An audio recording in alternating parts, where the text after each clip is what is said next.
Special bundles with premium membership from Chess24. Super discounts on merchandise. Massive sales on courses from Chessable. Chessable and Chess24 bundles. With new deals appearing every day. Visit chess24.com/deals.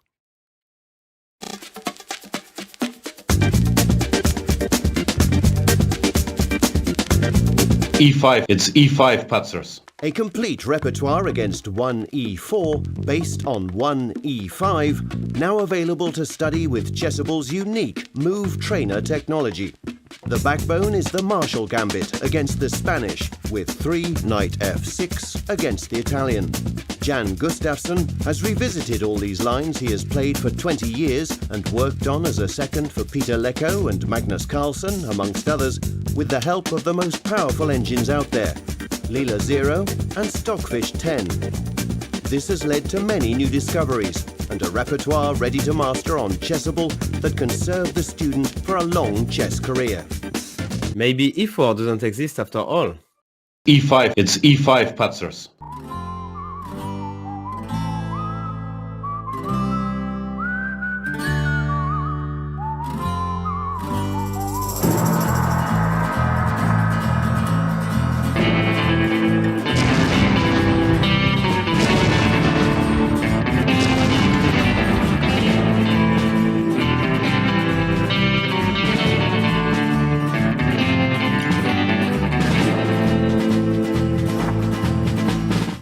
And queen takes f3. Oh, what is going on? Oh, this is going to be a fortress. I just don't see any hopes at all. This is very easy. Just rook back and forth. Taking chess to the next level. Wow. Wow. Wow, yeah. Nothing else to say. Wow. Creating the future of the sport. Introducing the Champions Chess Tour. 10 months, 10 tournaments. The world's best players, online and on TV.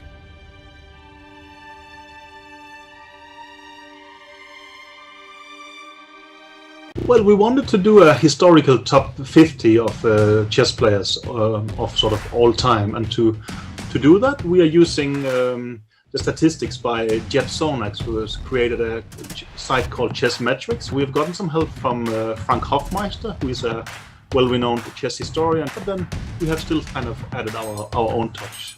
And it's always going to be subjective, and there's no correct answer. I hope you guys enjoyed, and I hope you agree with every single ranking, because usually when you publish lists, what could go wrong? Who would disagree with anything? But yeah, it's been fun, and I hope you like it.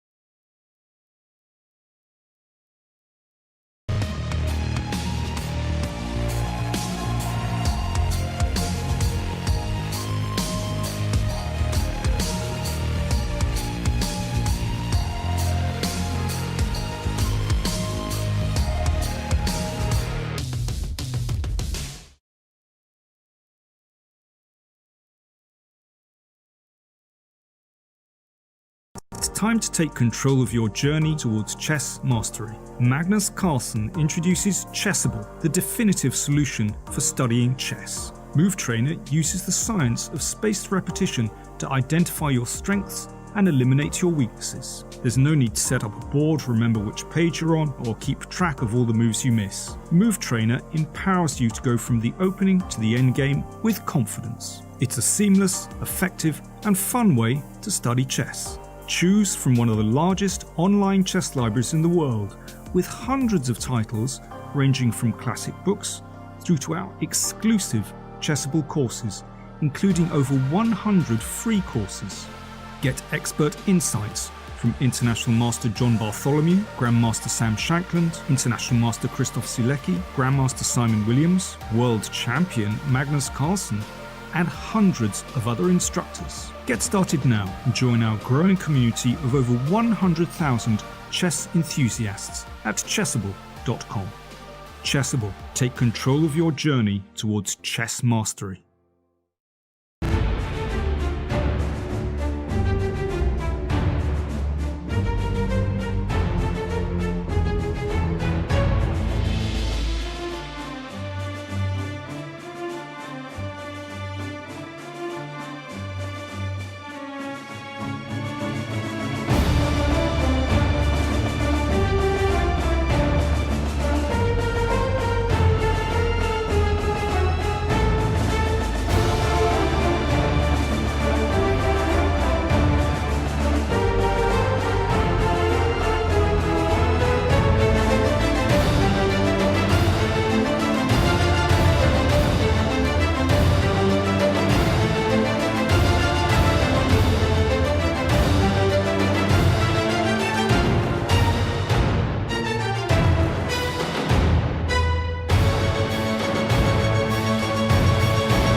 Hello, everybody, and welcome yet again to another edition of the coverage of the Speed Chess Championships here on Chess24. And I'm absolutely delighted today. We've got a fantastic matchup of, well, a bit of an unusual matchup, actually. We've got Speed King himself, Hikaru Nakamura, versus the relatively unknown Armenian Grandmaster, who I understand is studying out in US, Haik Martirosyan, who qualified for this wonderful tournament. They're going to be facing off today. Clearly, Hikaru Nakamura, the big favorite on paper. You know, Martirosyan's going to need the most inspired performance of his life, really, if he's going to stay in touch with Hikaru today. But as we've seen, 2020 is a weird year. All things are possible. And the man I'm going to be commentating with today needs absolutely no introduction at all. And with that, let's go straight to the games. No, Jan, sorry. Wow. Doing you like hilarious. That. I mean, actually, you know what? I know chat is going to be screaming, "Where's Peter? Where's Peter?" Well, where's Peter? You heard yesterday when you suggested, Jan, that me and him do some commentary together, and he, you know, obviously slept on it and thought that would some be issues here. There's a coffee debate. It won't replace Peter, but I have some expert parenting to do on air. Jetzt habe ich doch den Kaffee. Vielen Dank, dass du ihn gebracht hast. So Peter pretended to have open heart surgery to get out of working with you, right? Yeah. Peter pretty much had to feign serious illness in order to avoid. Look how sad Nelly is that Peter's not here. I know. Basically, she is the of chat right now. She might as well living chat emoji. Everybody's crying. Peter, see what you've done. Yeah, you've let everybody down, Peter. We won't. Yeah. On a serious note, Nelly's been waiting for this show to start all day. Now, just Lawrence, she's very upset. I'm sorry, Nelly. I know. I wanted to too. Yeah, I cry. She's not getting over it. I'm going to pull a tantrum with Nelly. So, yeah, no Peter. Unfortunately, we wish him the best. I believe he is still okay, and I'm sure he'll be back very, very soon. So the hospitals are clearing up. Peter apparently made it through his surgery, and Mr. Docci is also back home from the hospital, recovering. So great news in our little world here. Have we established yet how some random guy, English guy in the Swedish wilderness, managed to get such a level of fame? Has that been established yet?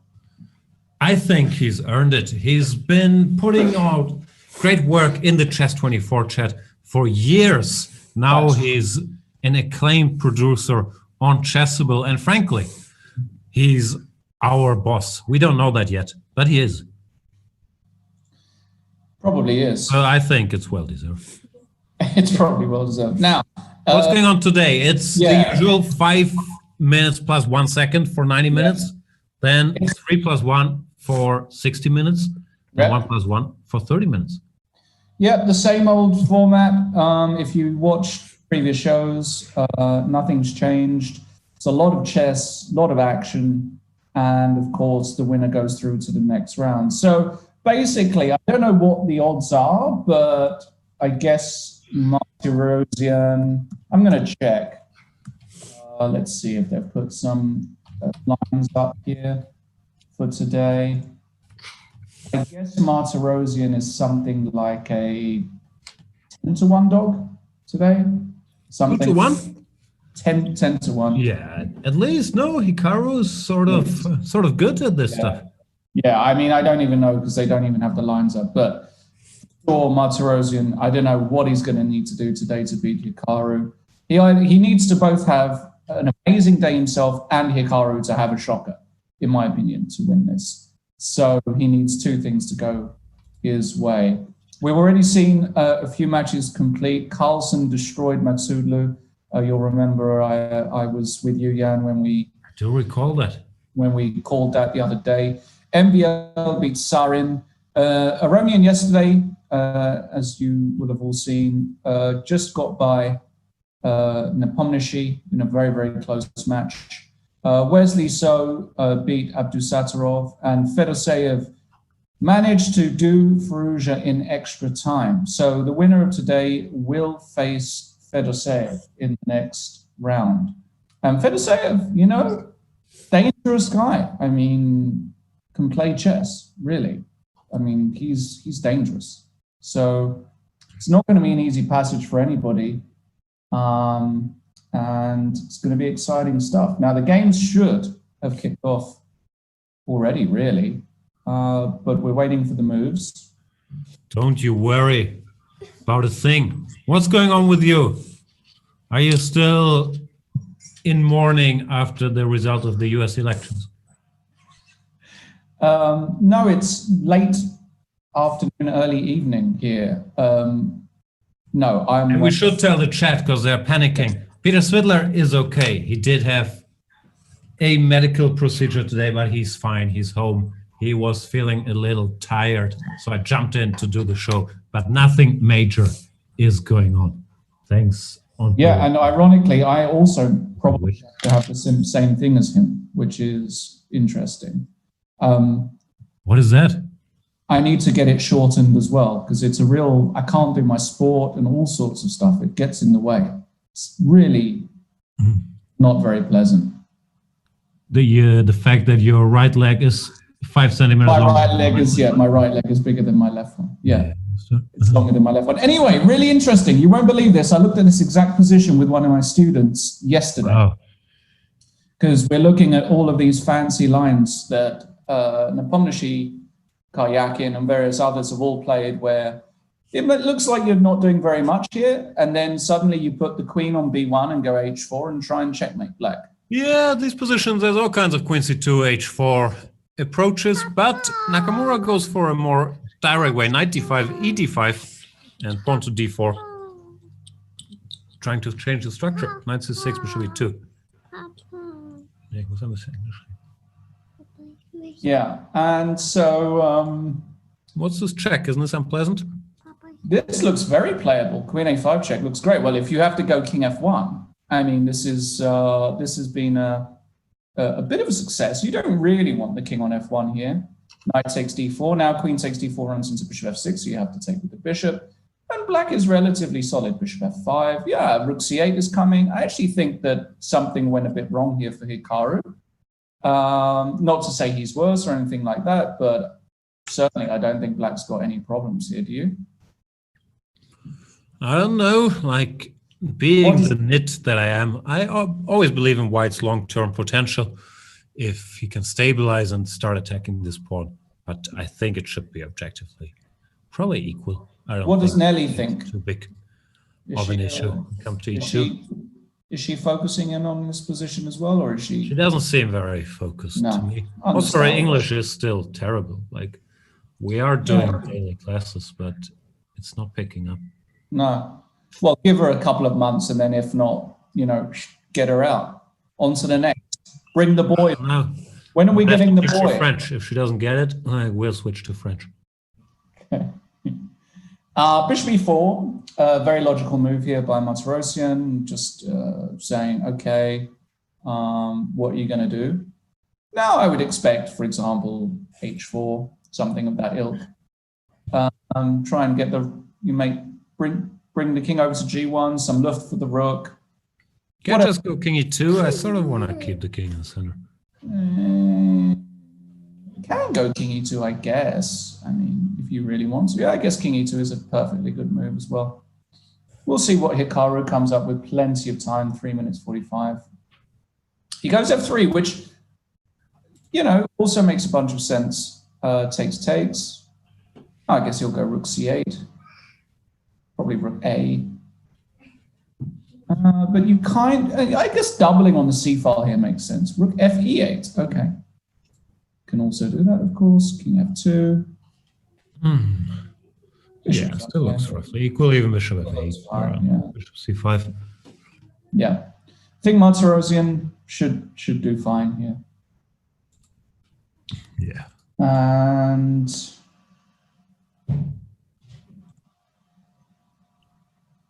yeah, interesting start to the match.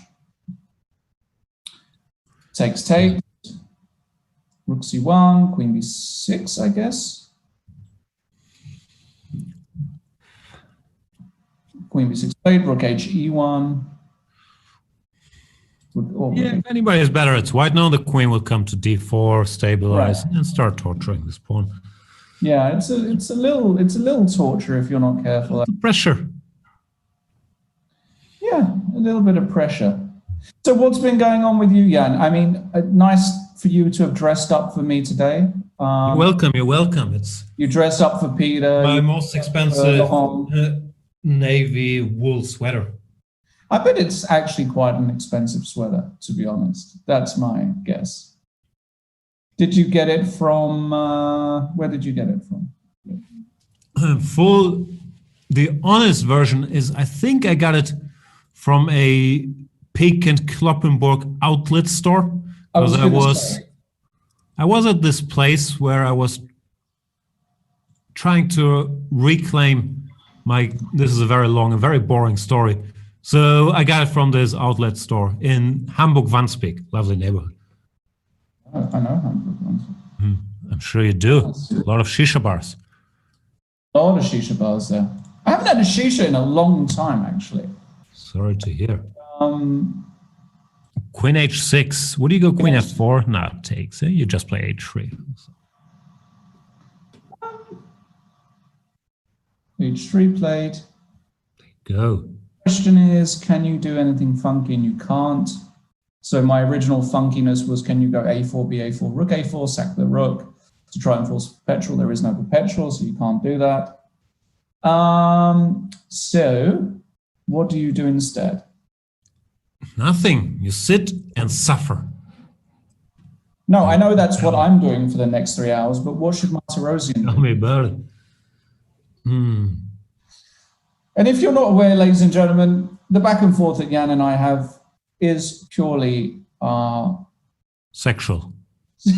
Sexual. I was going to say friendly. Okay. We've been doing this for fun. A long time. So this is what we call banter. You know, the whole banter blitz. That we created that. That's our invention, basically.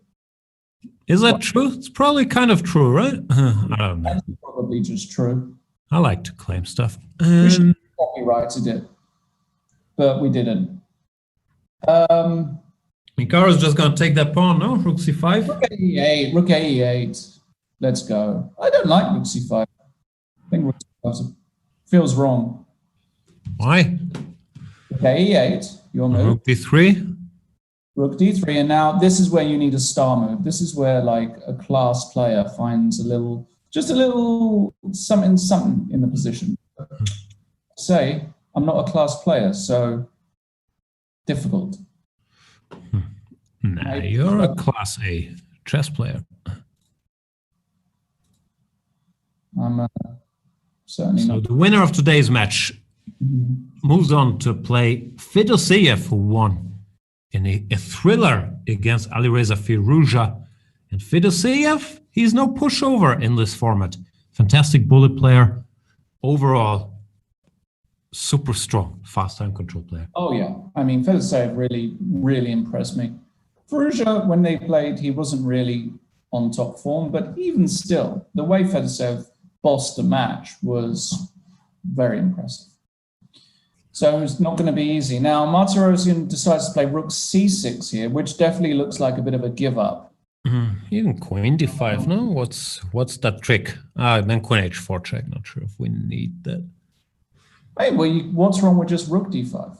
Rook d5. Nothing. No, this has gone very wrong for Martirosyan.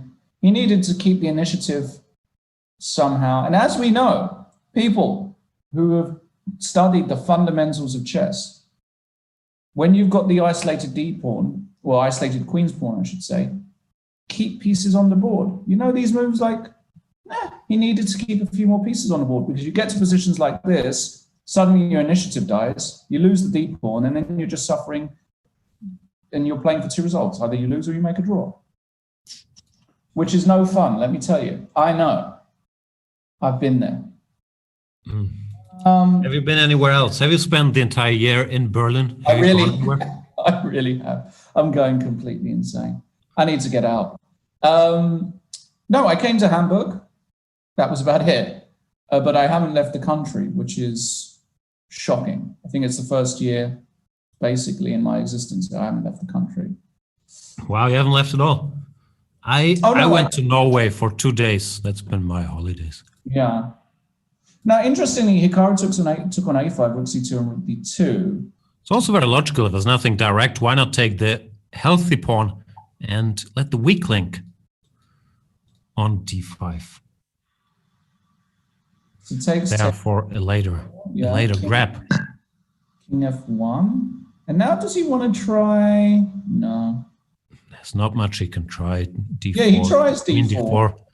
And now what? What's the follow? Oh, okay. There's nothing here. Nothing to seek. It's rook d5. Stabilize. Yeah, that really is it. E4 and yeah, king f2. 7 is good. And now, if you're Martirosyan, I know you spoke about this briefly with Peter yesterday about the whole, do you deliberately sort of use time, etc., etc., etc. Do you think Martirosyan, I think Martirosyan, it's in his interest to keep the games going as long as possible. I think he's got a better shot in the faster time controls. Okay, he can't continue now. Now he really needs to give up. Okay, well. 1-0, Nakamura takes the lead. I don't think it matters much if one side is as big an outsider. I think you, especially at this stage, you focus on playing well, keeping it close, and then later you can think strategy. At this point, I don't think there's much point to it. Okay, so another relatively peaceful opening here, except, you know... It's called the Queen's Gambit. Right. Have you seen the Queen's Gambit? Do you know what? I've only seen a little bit of it. I haven't seen all 7 episodes. I'm waiting to, you know, I'm waiting for the hype to die down before I get into it.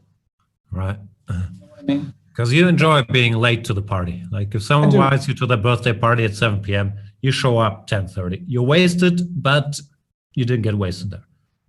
That's right. When is your birthday again, Jan? It's June 25th. And will it be the big 5-0 soon, or have you still got a few years left? No, I'm still in my mid-40s. Okay. Good to know. E5, D5, I guess knight B6. And then maybe some mild pressure for white. B3 is an option, bishop B3 is an option. It's gonna... Yeah. It's gonna be a slow game. It's not that... Yeah, it's definitely not been fireworks to start. Okay, knight B6. Wait. So... Interesting.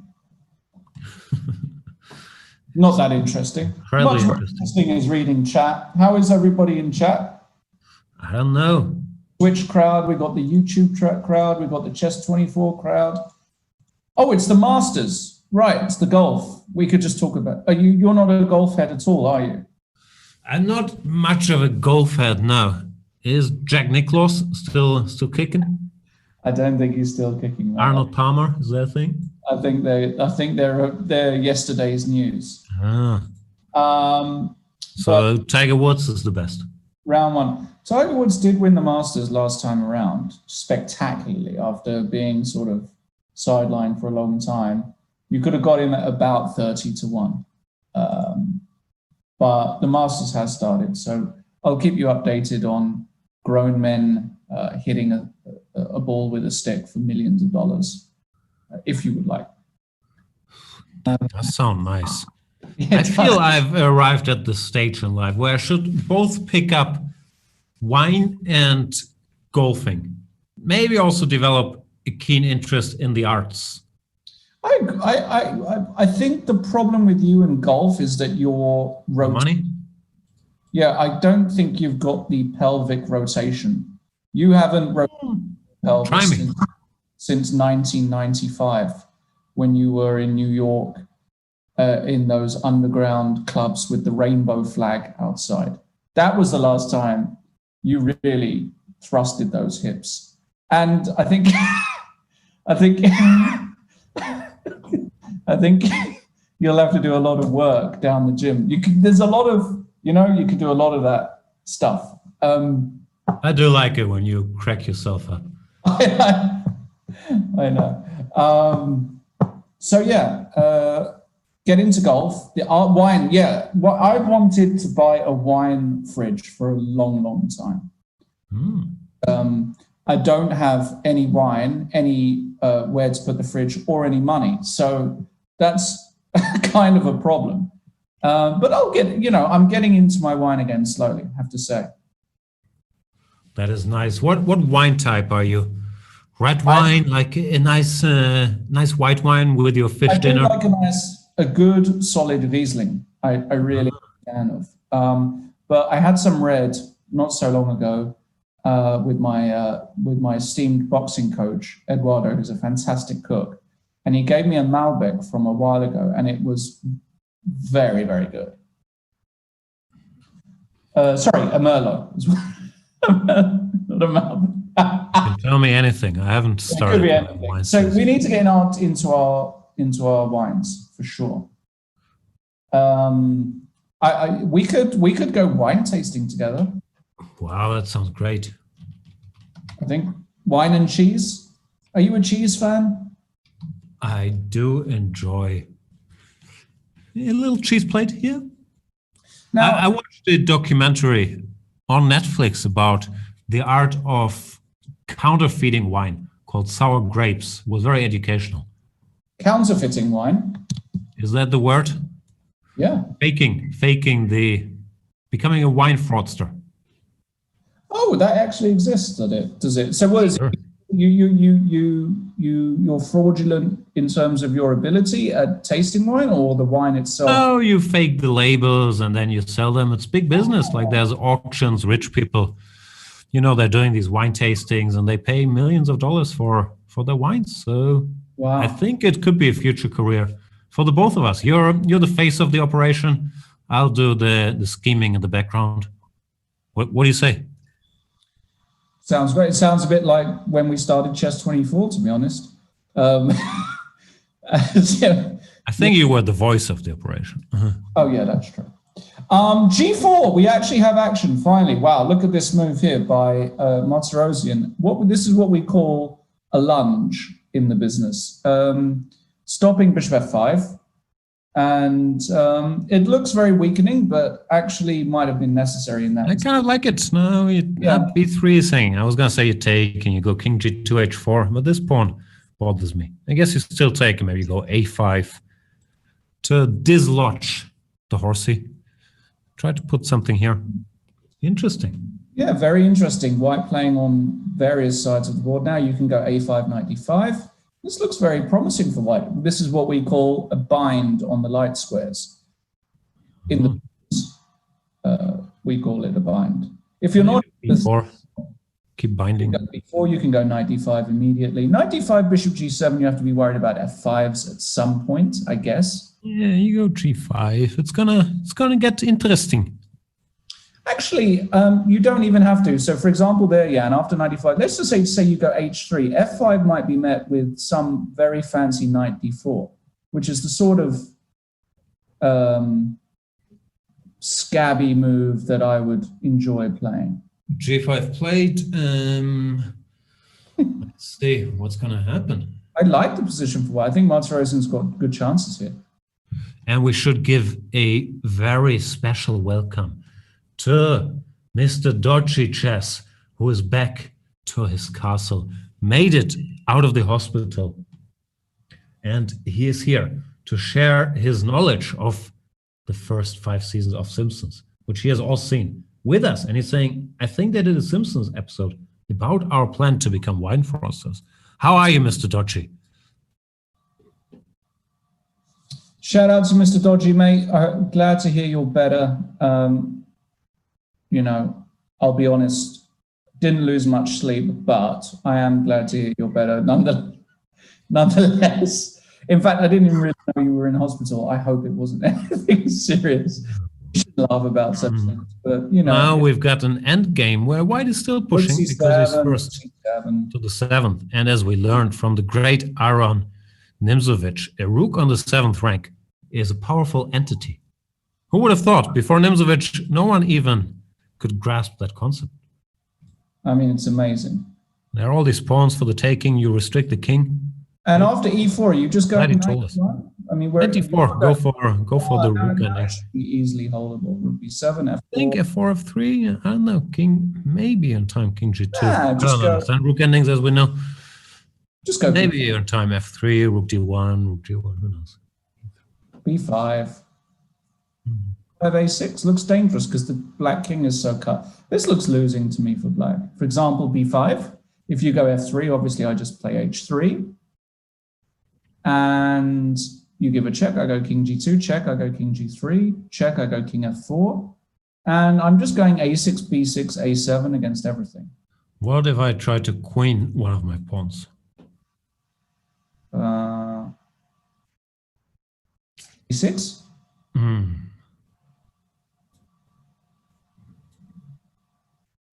a6?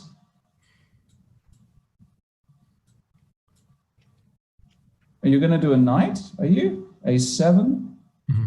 No, you've got, I see. You just go rook a1. That's unfortunate. Yeah, that's. I believe something like this might be happening. Martirosyan also missed this trick and the tables have been turned. And that's it. That's just game. That's just all she wrote, isn't it? That's it. He has to resign. fe3, f2. This reminds me a bit of the classic game Kramnik versus Anand from the 2008 World Championship match, where Kramnik thought he was on the driver's seat, and then Vishy had this trick, knight e3 in the end, queening one of his pawns. And c'est fini. e6, he's going for it, similar idea. And I guess it's important to go e takes f2 and not e2 here. ab6, yeah. a6. Yeah, a6, cf2. That's what we debated. Yeah. And game. Game, that's it. Naka off to a 2-0 start. Bad news for Martirosyan. Haik, 20 years of age. 20. He's a young man. He's a young man. a7, rook a1, and king f7. And Haik will concede when this king goes up the board. This is it. This is a useful little construction. Yeah. Cannot approach. The rook cannot approach. Yep. 2-0. King double pawns are not always bad. That's the bottom line.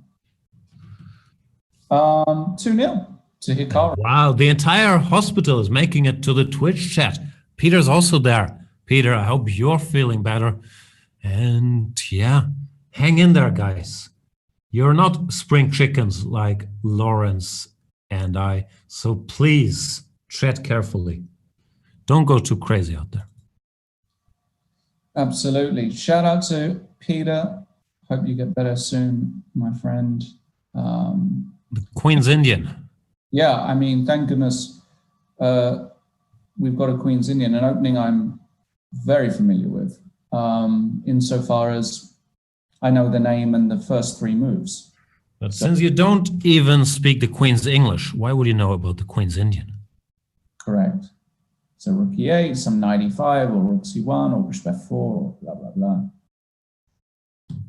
You know, these openings. Yeah. I like this maneuver. Rook c1, rook c2, bishop c1, bishop b2. You know? Chess culture. Yeah. Not a fan. No, it's one of the main lines here. Bishop c1. But he plays rook c1, as you do. Probably do it as well. Why would you not put the bishop on f4? Does it just get hit at h5? Is that why? No, sometimes also we'll get hit after 97 out of 8, 96.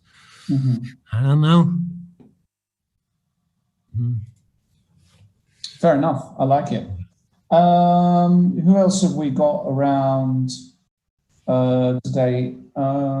We've got everybody's in the house. Great. Fantastic to hang out with you guys. 97, tons of chess. Remember, another hour of this time control, then we've got an hour of 3 minute, and by the end of the 1 minute portion, I am cream crackered. I tell I you. should clarify, because I keep reading this. Peter did not have a heart attack.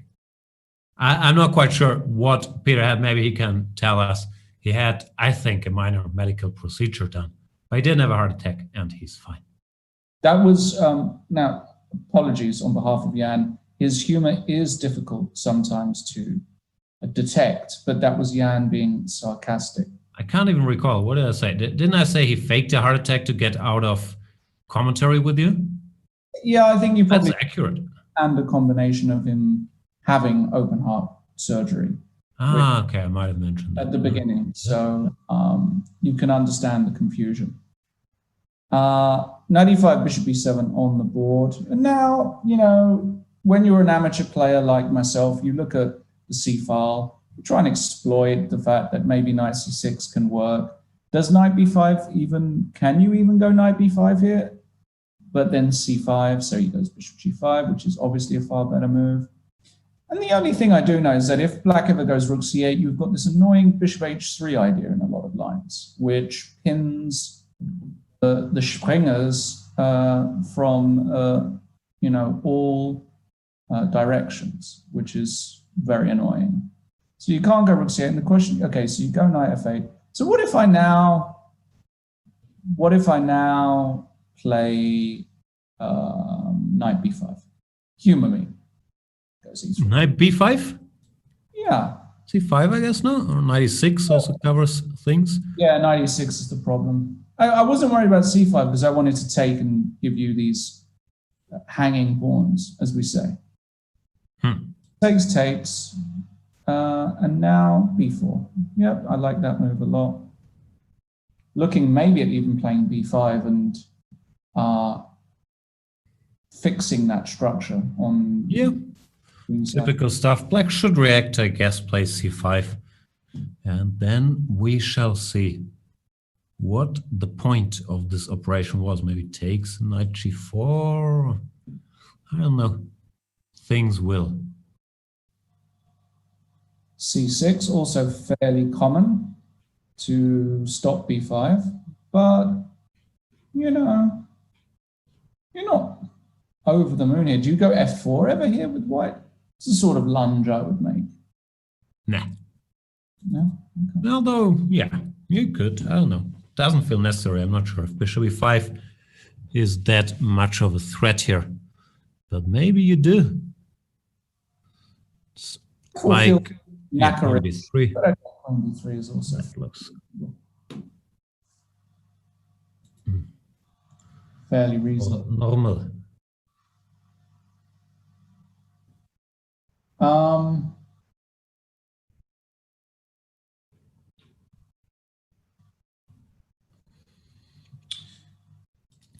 Martirosyan, yeah. This Hikaru, he seems like a strong player. Yeah, he's just a very, very, very exceptionally good chess player. Yeah. What can you say? I mean, there's not really much more to say about it. He's class Martirosyan in every department.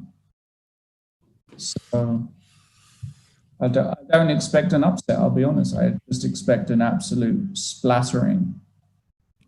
A bit like we saw in the Carlsen-Magsudlu game. I expect a like a 15-point margin for sure. And more on Peter Svidler health. I do not know. He's in the Twitch chat. Peter, the Chess24 chat is very worried about you. What shall I tell them? What's the official statement to release? Queen to d6. Knight to d3. Still no f4.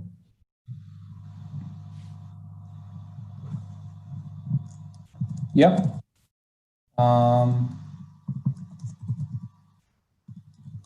Yeah, I mean, it's just... Yeah, I like white's position here. The bishop especially is somewhat misplaced. You want on d6 in these structures. It's not obvious how you break through, but you go rook d1, you tease b5. Sometimes you play a4, hint at a5 too. He goes rook c2, rook c1. Yeah, it's just somewhat tedious for black to defend. It's just annoying. I mean, you get this position and you just, it's just annoying. A bit like, do you know what I did today? In the bathroom, doing, things you do in the bathroom, like have a shower and wash your face. I did watch American Beauty. I know what people do in bathrooms.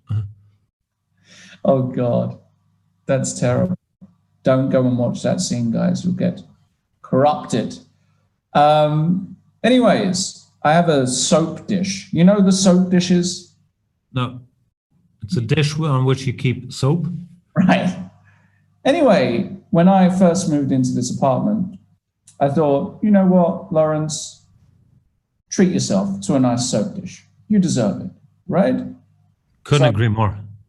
Like a porcelain one. Wow.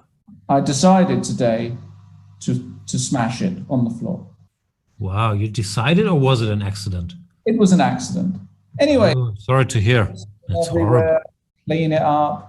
That's how, and the reason I'm telling this very boring story, mundane, is because that's an analogy, or rather, that's how I would feel playing black in this position. Boring. You would feel like you had just smashed a nice porcelain soap dish? It's that level of annoyment playing this position with black. Like knight c5 here doesn't work because you get your queen trapped afterwards, but you understand what I'm saying. There are all kinds of stuff, all kinds of nonsense going on. Okay. Maybe I would prefer to play black than have smashed that nice porcelain soap dish today. Mm-hmm. Peter Svidler is releasing the following statement. Rumors of my demise were greatly exaggerated by me. That's what he's saying. Yep. Mm-hmm. Peter does love to, play the sympathy melody. No, he doesn't actually. Let's be honest. He's a stand-up human being, and there are very few of them that exist nowadays. He's a stand-up dude. I thought stand-up was more popular than ever. A stand-up chuvak, as we say in the business. Mm-hmm. Should be 5. If this pawn gets captured, the rook goes, and then you take the pawn, or what's going on here? Yeah. Rook a6. Yes. Haik is fine. Haik is fine? Yeah. Queen b4, takes. No, this is the sort of position, knight c5. Yasser Sarouan would say is winning for white. Yeah. Knight c3. See, that's out of my line of vision. Yeah, this is just winning for white. Quite simple. Yasser Sarouan would handle, if you showed this position like you said, Ulf Andersson would win this 100 times out of 100 against anybody in the year 1982. Also, probably very untrue. Yeah, he would make like 90 draws, and they would publish like 2 of his 10 wins. Back in the day, Ulf he would grind out these positions like no other. Ulf used to win these positions back in the day. Nowadays, 90% draws, but back then, look, this is disgusting for black. This position. How do you even hold positions? I mean, look, he already loses a pawn. Well, I mean, collapsed. Know your chess, guys. Your chess culture and your history. Yeah. Bad structure is finished for black. Rook b1, rook b6. Now you just do anything. Knight c5, threatening knight d7 is good. Knight e5, knight c5, rook b5. Okay, now you just need to slightly clumsily, rook d7, rook a7. I like a lot. Yeah, this is great. Rook a7, rook. Oh, wait, knight e4? Wait, was he? Why did he? Always on time. Yeah, and again, similar story. This is just child's play for Naka, 2 pawns up. Can win in a variety of ways. Yeah, this is nice to put the knight on g5, 7. This is just, no, knight g5. It's just easy pickings, yeah. I need to carry on. Yeah. This is tough. Two pawns are enough. And black is not in time to pick up this one because this guy would run. So Haik resigns, and it's 3-0 so far. Martirosyan just in the passenger seat for this Haik. Rook c1 played, and let's see if Nakamura repeats the line they played in the last game. Haik did actually, to be fair, in the last white game, get some pressure. So maybe Hikaru is going to try and mix it up somehow. Could be. Let's see. Takes. Here we go again. e5, d5, knight b6, b3. Yeah. A line that's been trendy recently, as we have been informed. I have to admit, I haven't looked at this for a long time. What is Nelly up to? What's the TV show of what's the flavor of the week? It was, as you could see earlier, I'm a very strict parent. So there is not a lot of TV intake during the week. She's only allowed to watch TV on weekends. And she's smart enough to not use it on Peppa Pig or nonsense then. So on weekends, we watch the Disney classics. We watch Aristocats. We watch The Jungle Book. We watch Robin Hood. We watch 101 Dalmatians. We watch Snow White. We watch Sleeping Beauty, Cinderella, and that's all just last Sunday. So any questions you have on Disney movies, I'm your man. Tangled from 2010, great movie. Kiss the Frog, not as good. Okay. I've been doing a bit of series binging, not really that much, but I have to say, if you've not seen Fauda yet on Netflix, highly recommended. I'm watching a show that might be similar in spirit to Fauda, which I haven't seen yet. It's called Tehran. It's right up your alley as well. Looks like it's some spy stuff and, mix-ups and political, and I don't know. Looks promising so far. Where is it on? Is it on Netflix? It's on Apple TV Plus. I'm not an Apple guy. I'm sorry. I'm trying to find more services I can give money to. I have Amazon Prime, Netflix, Sky, Apple TV Plus, Disney Plus. Yeah. Who else can I spend money on? Spending a fortune. I understand. But I'm still very upset. Oh, I also have TV Now for Trash TV. TV Now Premium.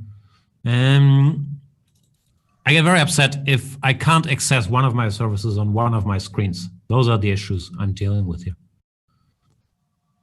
Like, it's very hard to get Apple TV Plus on my projector, and it's ruining my life. So as you can see, the struggle is real. Oh yeah, this is real. Don't tell me I live in a bubble and I know nothing about real problems. I mean, you guys can't tell me how to get Apple TV Plus on my projector. Exactly. They don't know the struggle. 2 weeks notice saying try Fire Stick.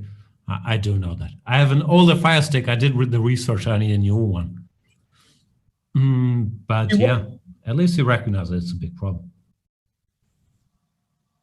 Queen d3, is there e4? It feels like e4 should work. Maybe it doesn't. E4? No, queen takes. Doesn't quite work. Yeah, queen e4.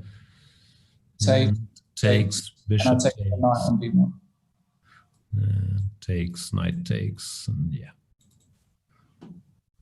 Nearly works. So what does black do here after queen d3? Now, bishop e6 is very logical, but why isn't he playing it just e4, I guess? And you claim that you have no work. Once he stabilizes.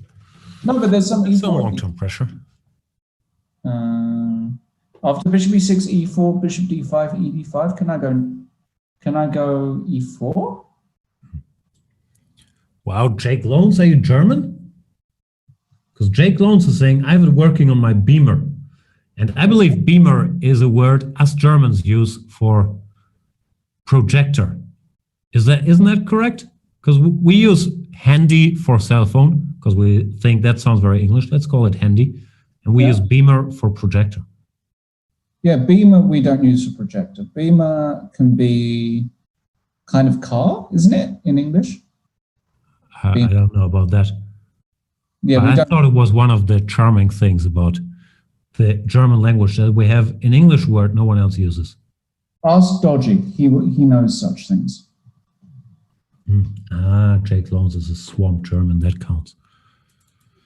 Here we go. Bishop f5, provoking e4, and now it looks like he's intending to take here. But he will be worse. Yeah, no, he's worse. Because this knight is somewhat misplaced. You can't take, because then you recapture the real edge. a4, a5 there. It's not the end of the world, but it's a little nagging edge. It's close to the end of the world. Dutch defender is saying it's the same in Dutch. So Jake Loans still has a way out of this. Yeah, BMW. Nederlands. Lekker beamer kijken.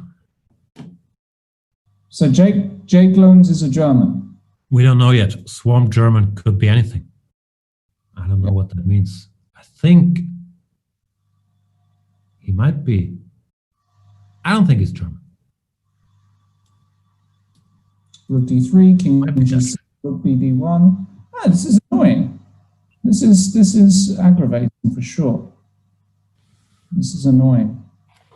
Maybe g3 here. You should try and insert first. No, rook bd1. Yeah, because h5, g3, maybe you can go h4. No, just the class isn't quite there. Okay, just go g3. Good. h5, h4, bishop. All right, now you need a classy little move. So, where is the classy move? Where is the classy move? I want to go a4, but I'm not sure if it runs into some counterplay. If in doubt, you can always play king g2. Take it from there. Yeah, but what then after rook cd8? This doesn't work. Let's try and come up with a real cool move here. Wow. A4. A4 played. He's not worried about queen b4 because why? Why is he not worried about it? Is he just claiming that so what? I guess he could be claiming that. Should be 6. I love it. Funky. Does it work? Why does that work? Rook d3? Why doesn't it? It does work. Oh my god. That's so gorgeous. Well done. You played no a5. Okay, now we go a5, a tempo, quick. A5 knight c8, and then okay, now there has to be a spot to capitalize. So you can play safe with bishop c4, but then knight d6, knight d5, queen. Yeah, queen doesn't have a square actually, because queen f6 is coming. Why not just bishop c4 here? Yeah. I guess black exchanges as many rooks as he can. That's true. And then keeps suffering. This is annoying. Yeah. We are also being informed that a beamer is a BMW for Americans. Yep. All right, bishop c4 was played. So after rook takes d3, do you keep one pair of rooks on or not? I guess you don't. I guess you have to. Trade them rooks. Yeah, and queen d6. So Naka trying to actually, make some kind of draw. Now here, can you go knight d5? Makes a lot of sense. And if knight e7? e7? No, but then you take and queen d5, surely. Okay, but how bad is that? Bishop somewhere, c1, now slowly hustle towards d4 or c5. I should survive, no? Yeah, this is definitely survival. a6, very interesting. Putting the pawns, yeah, and you just have nothing. You just cut everything. This queen on e7 just covers everything. Yeah, b4. He's going to go b5. It's going to be a draw. Nietzsche, the good news for Martirosyan is he will get on the scoreboard. The bad news is he will not win. He will not.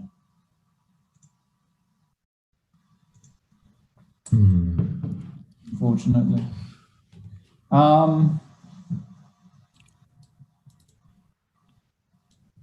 Yeah, but you stop the bleeding. That's important, as we know. Maybe you can try b6 here. How outrageous is it? You might lose then after these 2 pawns drop. No, they can't drop. Queen covers a5. It's impossible. No, queen f6. He did go b6. Queen. Wow. So what? Can I take on f7? No, I can't. That's unfortunate. Queen f6, f3. What's the big deal? No biggie. No biggie smalls. No biggity. Nah, still a draw. What can I say? I do not see how white can make progress, as you pointed out. Everything's protected in the white camp so far. So Nietzsche, it should be. There's a question in the chat. Lawrence, have you seen the new Hearthstone cards yet? The what? The new Hearthstone cards. No, I'm not into Hearthstone. You got the wrong commentator, my friend. Ah, okay, my bad. Ask the Paul Borter if he's seen the new Hearthstone. Here are these pawns disappearing, but of course the position remains very, very drawn. Opposite color bishops, 4 versus 4. So what are you into? What are your hobbies? My hobbies? Yeah. You do closely follow politics, we know that. Yeah. You do enjoy a friendly wager, I think is fair to say. Yeah. I've not shied away from a friendly wager before. That's fair to say.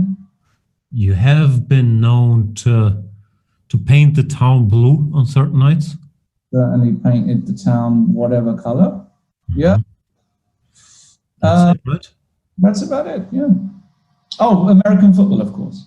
And American football. But that might be connected to your liking of friendly wagers, no? Just the grace of the sports. No, but beauty. It's a good sweat, I tell you that. Who would have thought half a point could ruin your life? There you go. It's a joke. But, half points have ruined my life plenty. One draw at a time. The chat does want my friendly tips for the Sunday. Let me know. I'm not gonna. There's a match tonight, but Sunday tips are welcome. You want to take? I'll see if chat wants. If chat wants, I'll go into it. If not, we'll leave it alone. Same position as before, by the way. In chat, if I may offer one friendly piece of advice, don't take gambling advice from Lawrence Trent. You will. Actually, you know what? I am officially marketing my services as the world's greatest counter indicator. So everything I say, if you do the opposite of, you will do very well. Yeah. The movie The Cooler is loosely based on your life story. We might have it really is. And here comes f4, which we also talked about last time. I think he went knight d3. I'm not sure if in this exact position, but something very similar. This time, pawn to f4.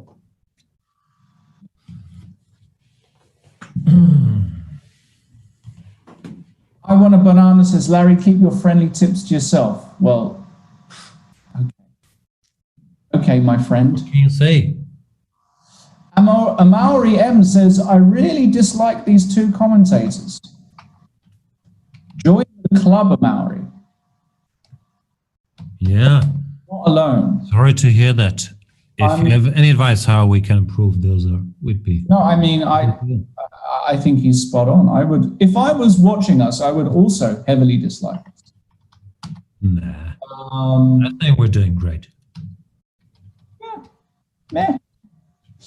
Lawrence would be such a good poker player, Deuces 1903 says. Probably, yeah, all right. Guess I'm decent. Was, not anymore.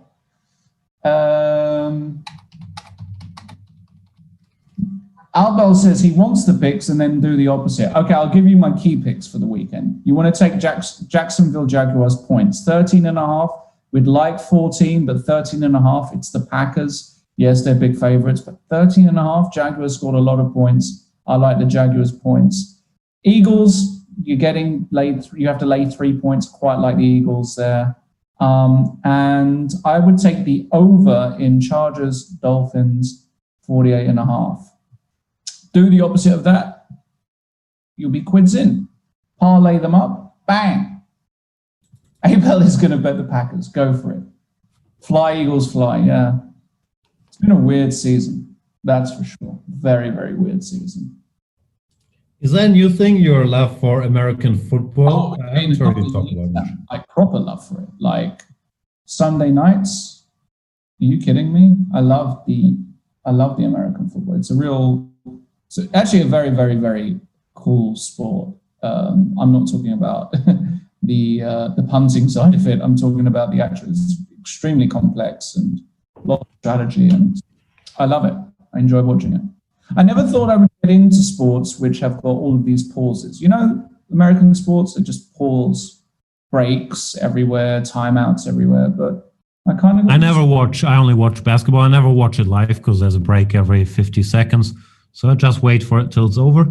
Then you watch the compressed version. Boom, no breaks. Yeah. Also, it tends to start at 3 a.m. my time, so it's easier to watch in the morning.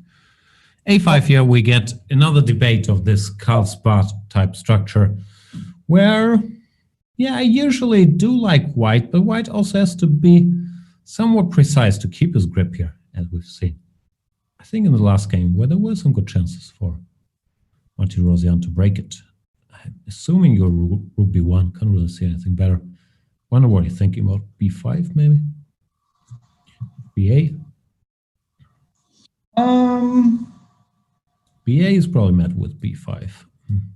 Yeah, that's a typical idea. ba played. ba played, yeah, I expect b5. Yeah, well done. No, you've got to be a little bit careful here that you don't just get lumbered with this very weak a3 pawn, and then suddenly things can go south very quickly. So it goes a4 with the idea of before knight a2, rook a5. What is this? Does he want to put the knight on a2, or does he want to try and reroute it somewhere else? It just goes rook a5 immediately. Interesting, yeah, because ab5, knight b5. But we get a very similar structure to what we saw before. Take everything off, rook b5, queen a2, and you're left with this darned c6 pawn, which is just incredibly ugly. Why is Hikaru? I guess he's saying the bishop is pinned. Can he do something useful in the meantime? Sorry, the pawn is pinned. Makes sense.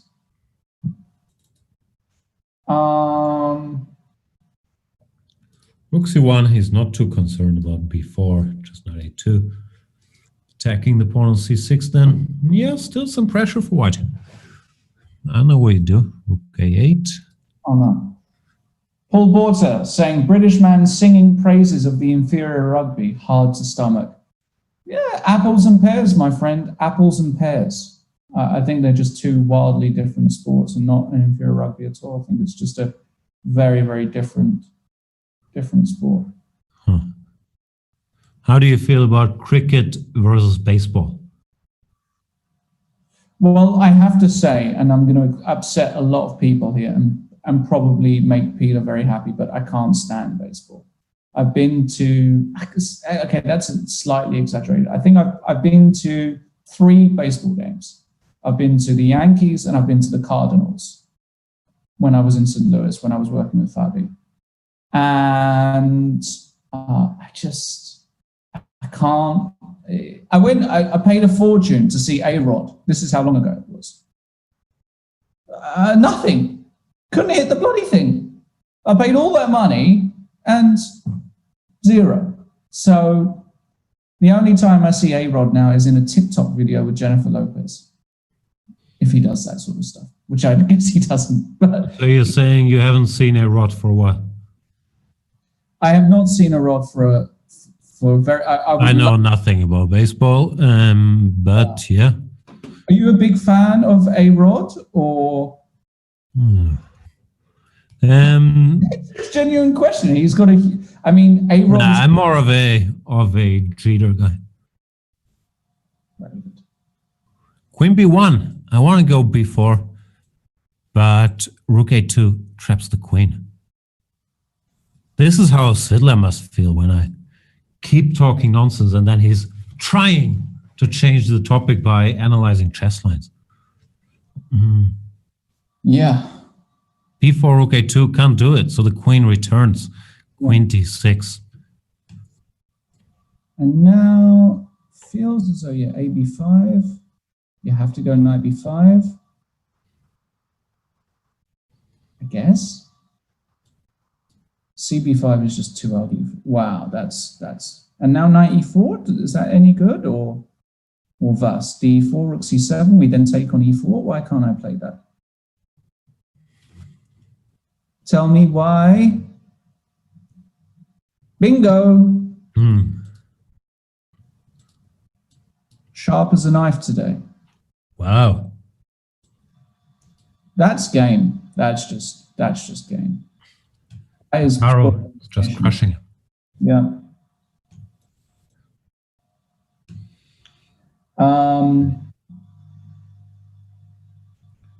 You can resign here with a clear conscience, actually. I would probably resign. Bishop A8, Bishop B4.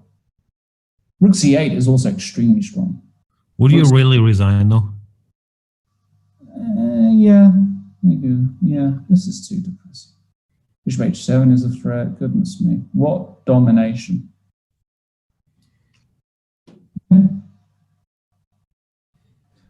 I learned, you know what, Jan? What have you learned? Enough in this very short time on Earth. Why increase the suffering unnecessarily? Move on. Suffer no more. Wow, that sounds dark. Are you all right? Am I all right? Yeah, I'm fine. I'm talking about this position. Okay. Rook A1 takes. This is what we call, or as if you listen to Laurent Fressinet when he commentates, a bluff. A bluff. C'est pas possible. C'est pas possible. It's a bluff. Shout out to Laurent. If you're watching, that was me mocking your accent. Welcome. Send complaints to Jan. He does regularly. I do, yeah. Laurent, we love you wherever you are. He's in Paris, France. He's in Paris, France. Queen D5, knight D7, queen. Oh, knight F7. This is it. That is. Oh, do it. Knight H6, queen G8. He's going to allow it. That's cute. Oh, he didn't allow it. That's. Show it. Yeah. Why not allow it? Once you get here, you might as well. Yeah, I mean, you might as well allow it. It's what we call the smothered mate. And what about in German? How do you call it in German? Ersticktes Matt. Ersticktes? Ersticktes. Ersticktes? Ersticktes. Ersticken means to, what's the word? Suffocate? Okay. It's not really as sexy, is it? Everyone's different. You've been very active in your native language recently, which before my hiatus from social media, I told you was upset me. And that's glad. Why I've left the social media game. Did you leave social media because of my tweets in my native language? Correct. So they did achieve something. Yeah, they did. Because, even if none of us can make a big difference individually, if we can achieve tiny things for making the world a better place, it's not all been in vain. Bishop D6. takes, pawn takes. Looks sort of solid for black. D5, I guess you made with pawn to E5, keeping the position closed. It's one of these things. Computers will like white, but human eyes, it might look like just a decent, whatever this is, King's Indian type structure, where black has exchanged his bad bishop. So yeah, and Hikaru is no stranger to these structures either. I mean, one of the most fearsome King's Indian players you're likely to meet. So he'll be very happy here. And Martirosyan, yeah, basically getting schooled at the moment, 4.5 off.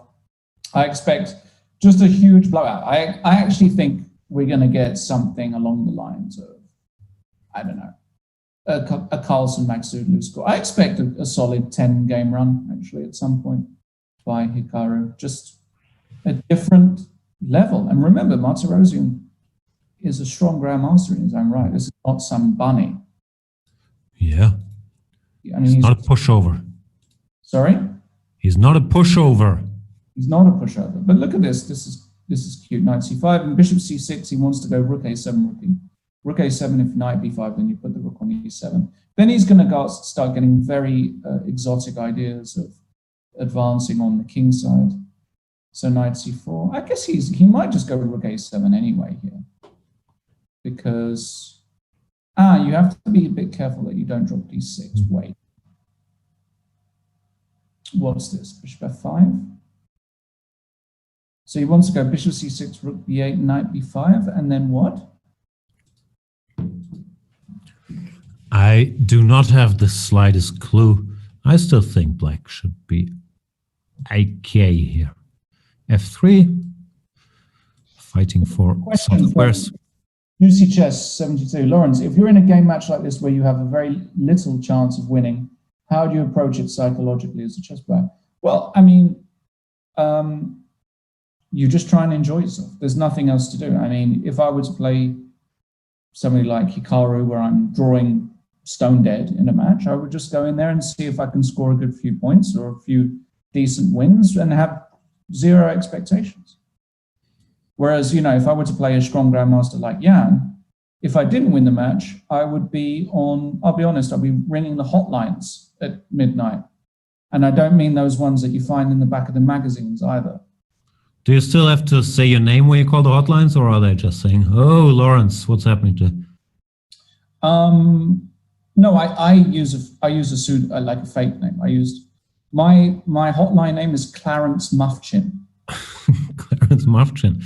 Okay, Yeah. but then they say, "Mr. Clarence, what's bothering you on this day?" And I'll say, well, Jan ground me down in 15 semi-tarashes and I need help.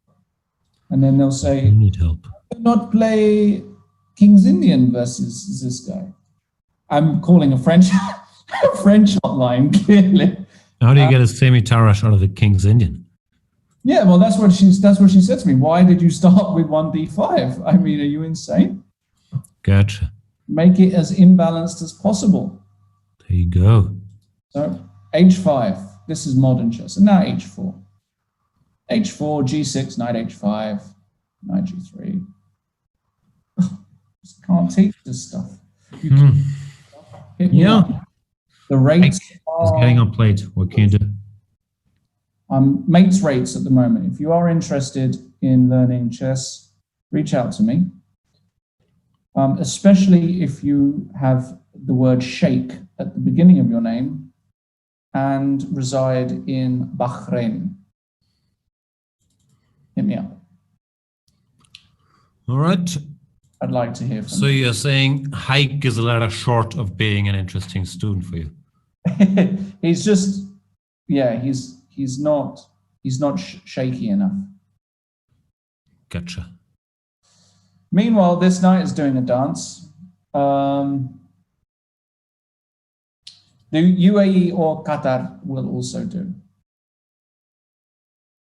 Anything which requires air conditioning in a car, hotel lobby, and where you have to wear a hat at all. The blind owl is saying, my name is Shake Your Booty. Yeah, shake your booty. You are more than welcome. Oh boy. We should mention that Haik has turned the tables. Yeah, by something picking happened. up a pawn. You want a pawn, yeah? Boom. Yeah. It was already tough to keep them all. H4 or E4 was falling. And The bridge is falling down. Okay, but Hikaru has knights, and if we know anything about Hikaru is that he's very dangerous with knights. So, you know, I still think Hikaru is favorite in this game. Like, already Queen F2 is like really living on the edge, yeah? I don't know, there's not on B4, it looks pretty, but it's kind of shut out from the game in a way too. Yes. Although, if it What? gets to D3, things are different. But I believe in Haik here. Knight D3, Queen E3, and he's still got it under control. He's got it under control. Okay. I trust you. I trust your game. We shall see. Of course, there's always trickery, but for now, it does seem like he's got this one. He's 6, so aggressive. Yeah. He is. He's E6, just like bang, just have a bit of that. The Masters golf is going on. Ram, Thomas, or Tyrell Hatton. There you go, guys. You're welcome. No clue what you're talking about. F Golf. takes E6. You said you want to be a golf head. Yeah. Well, it's the Masters. It's the biggest tournament of the year, taking place now, going on as we speak. The green jacket, you know? Yeah. No, you don't sound excited. I am excited. I just can't contribute much. D takes E6. I do not see any tricks for Nakamura here. Queen D4, there still takes, and Knight C2, some potential jumps. But as long as Haik doesn't blunder any of them. I think he's going to find something here, Hikaru. Somehow. But yeah, I don't see anything. Hikaru with 1 minute 10. Needs a move, doesn't he? Yeah, I don't see it though. You're right. Maybe this one is even a stretch for the great Hikaru Nakamura. Can Martirosyan win his first game in this match? Good chance. Very good chance, yeah. Podina 7 says, that's enough, I'm leaving. I will pour, you know when they pour one out? I'm going to pour one out for the Podina. Thank you very much for joining. Free of charge at your own leisure. We'll see. Enjoy your evening. Enjoy your evening. Enjoy it. Go and watch the Masters. Rook Rook F5. Okay, this is what we call a bit of a non-move. Just trying to make a move and put the pressure back on Haik, who still needs to convert. Look, it's all well and good having a pretty... I'd be tempted to play Queen E3 at some point, trying to exchange queens. Not sure that's the way forward. Rook And six, he does not six, play any defensive moves. and knight D. D6. Whoa! We have liftoff. Rook Here F4. we go. Queen I told F4, you. Queen E1. It's just all over. Yeah? It's just King G7. It's just all over. It's dead. It's over. Nah.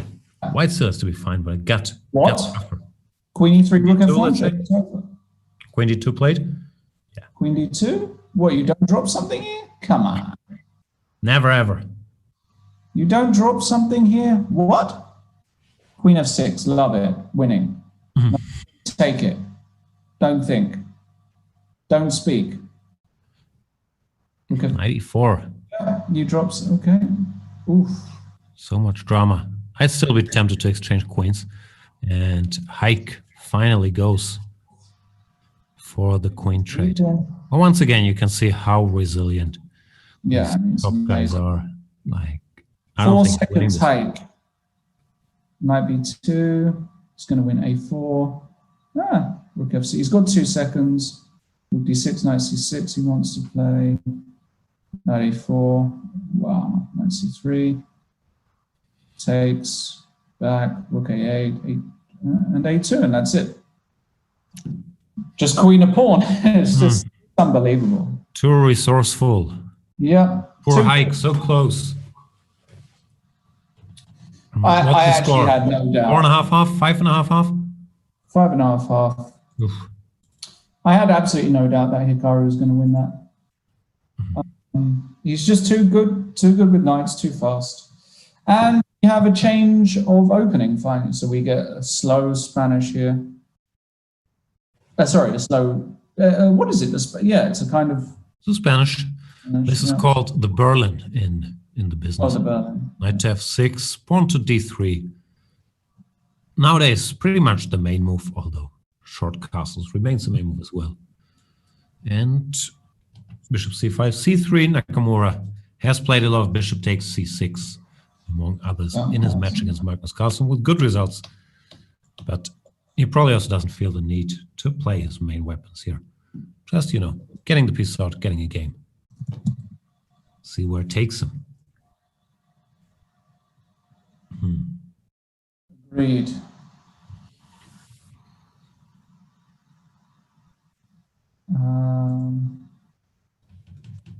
Slow position seen many, many times, of course.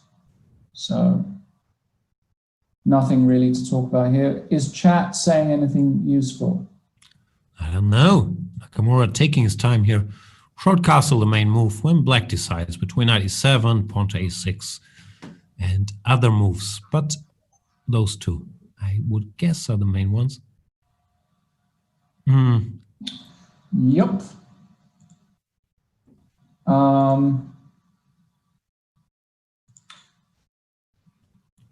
Payne DJ1 says, I think that loss Haik means game over already. Probably, yeah. Probably already it's beyond salvageable. Hard to keep your spirits up. There's plenty chess to be played, of course, but if match goes so one-sided and then you start losing completely winning positions too, what can you hope for? If Naka stays motivated, what will the score be in the 1+1?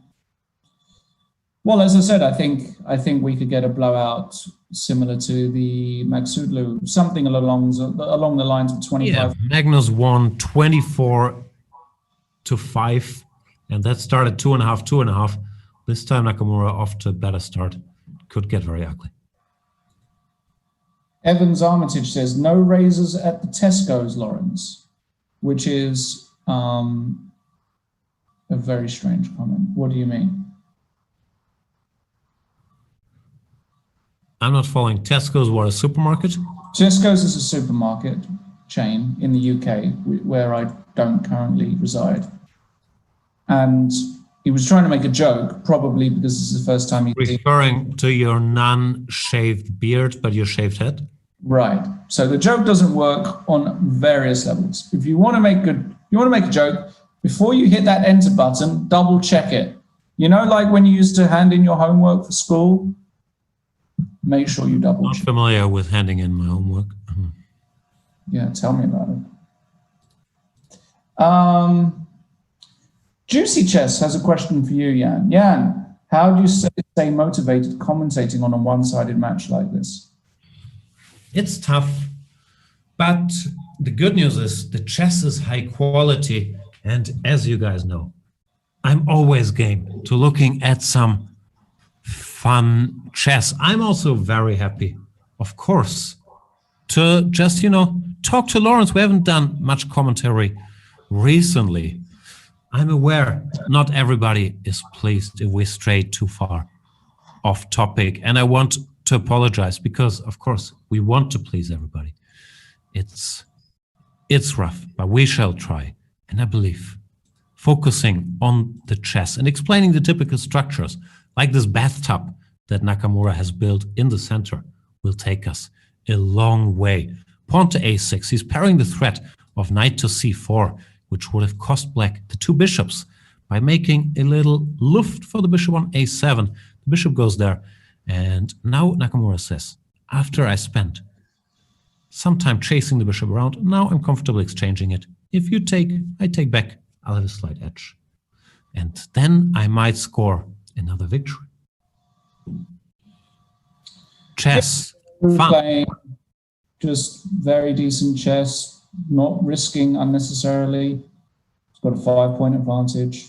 Just looking to play some chess. Not going all out, all in. So Hikaru firmly in the driving seat.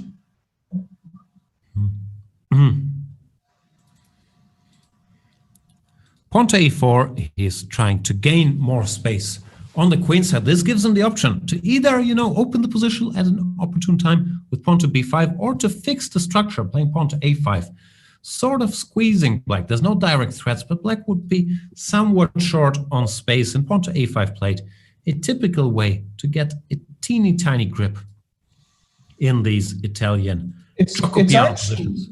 It's actually more than a tiny grip. I've been on the receiving end of this numerous times. When this pawn goes to a5, you won't believe how unbelievably annoying it is. In a lot of endings, b7 is weak, a6 is weak. White has got already an advanced structure on the queen side. And it doesn't look like much here, but it's just incredibly annoying.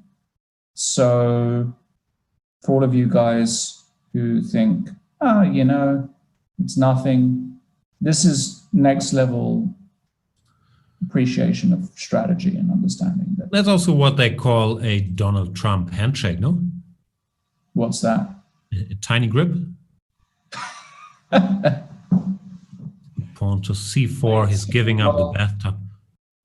Yeah, this is another thing they do. They play the move c4. And d4, knight d5. Yeah, so exactly. They go c6. But then, there's some dark square weaknesses. These things are all very complex. Good work, Jan. Good work. I'm proud of you. Thank you. Let's talk about Jan just for one moment while this game is slightly, if it gets exciting, we'll go back into it. Now, Jan, you are currently the 4th ranked player in Germany. Yeah. With a rating of 226.43. Yeah. Now, a lot of people, myself included, would like to see you play some chess again and become German numero eins. But just between you and me, would you prefer seeing me succeed or seeing me fail? Just between the two of us. I'll be honest with you. Every time that 22.75 or 23.10 holds you to a draw in the Bundesliga with either the white or black pieces, gives me a little bit of, pleasure. I understand, because you think of them as your soulmates. Right. They're my peers. No, I'll be honest with you. I would like to see you become German number 1 and retire that very same day. But I did that 10 years ago. Did you? You were German number 1 at some point? Sure. Oh, I didn't realize. I retired a long time ago, but I will be back in action. So, in the Thailand Open, the second Thailand reopens its borders, and I'm coming. I hope it's April 21. You know I'm there, right? This year for the Thailand Open, my first Thailand Open. Yeah, I'm excited about it. I can imagine it will be great fun. I have a feeling Martirosyan is getting outplayed a bit again here. This bishop is stronger than the remaining knight, putting all kinds of pressure on f7. Also, this pawn structure, well, there's nothing direct. You have a feeling one day there will be some breakthrough, some tactic with this far advanced pawn on b6. King h2, preparing g3. Not in any hurry. So this does look like another very pleasant position for Nakamura to grind. Queen h4 is trying to stop g3. I guess you just go bishop c4, then queen g3 if you need to cover d3. Bishop c4 played. Yeah. Yeah, there you go. This is just gross. Yeah, queen g3 is a cool. Rook h1, interesting. He's playing g3, queen h3, king g1. It's cute. Yeah, very cute. Very cute move. So let's say king g7, g3. Boom. Beautiful tactic. King g7 played. Doesn't g3 work? Yeah, he played king g7. Did he fall for it? Or is there some He fell for it. remedy? No. Oh, no, he's got queen h5. Okay, that's his point. Exchanging queens. He's worse, but not losing just yet. Wow. Bang. Look at that. Bishop takes a6. That's gorgeous. That is really... Told ya this was going to happen. I said it 3 minutes ago. I said having that advanced structure, you wouldn't believe how difficult it is. Now rook h8. You mentioned that. You exchange a pair of rooks, and then you go b5, and the pawns run. Basically, it's not rocket science. Ain't over yet either, but it does feel like good chance. I'm not sure if you can go b5, c6 yet. Rook a7. Some options. We'll let them calculate it, and we'll just commend them on it being a winning variation. That's how we do it. That is how we do it.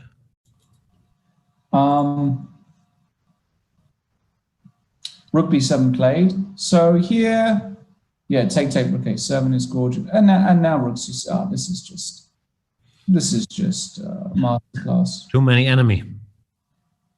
Rook c6, 98. Thinking, oh no, b7 is still 98. Yeah, so I guess you just take. It's probably thinking about direct breakthroughs. No need. The pawns will eventually decide, you would think, with a bit of, but you need to be a bit precise. f4. F4. Okay. 98, begging for rook c6. Take my pawn, sir. Takes, king e7, b5. Pawns are just too strong. Now can you go b7, rook b6, c6, or are you putting your... He did that. It looks somewhat... It's a bit funny, yes? c6. Funny, maybe it's still fine, just c6 and the rook. c7, rook a6. Yeah. Rook a5, and you just... hold. Now you bring the king. Some chances here, no? Because there's some knight takes b7 at the right moment. e5 is class. Ish, don't think so. Ish Now don't. b6 check is coming, so he has to give the rook, and this is resigns. Yeah. Just to illustrate, if black does nothing here, this just picks up the rook. So another one in the bag for Mr. Nakamura. Yeah, the blowout predictions are coming very true, and this will most likely be the last game of this portion. And yeah, Martirosyan, getting a solid lesson here by Hikaru Nakamura. There you go. Yep. 8 minutes left in this format. Should be the last game, but who knows? After that, there's a bit of a break, 15 minutes, and then play resumes with 3 minutes plus 1 second. Bishop to h4, bishop to b7.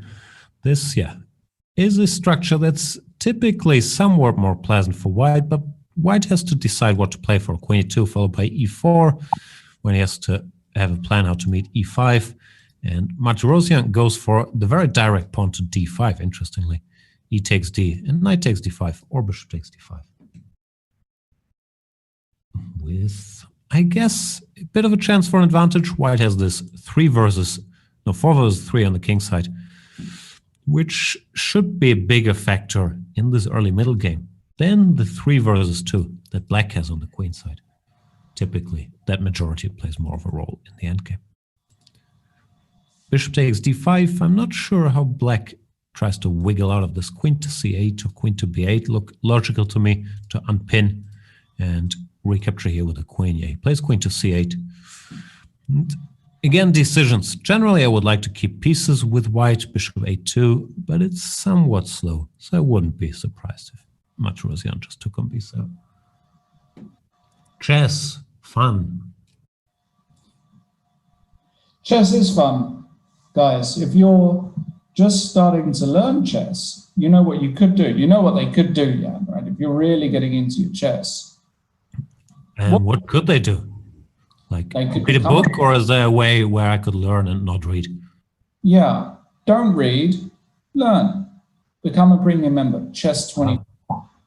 Any discount? Any 40% I could save? Some 40% discount happening right now. You are in luck. I can't see the promo code from here. Is it Speed 2020? I think it's, No, it's Speed 20. Speed 20, just 120.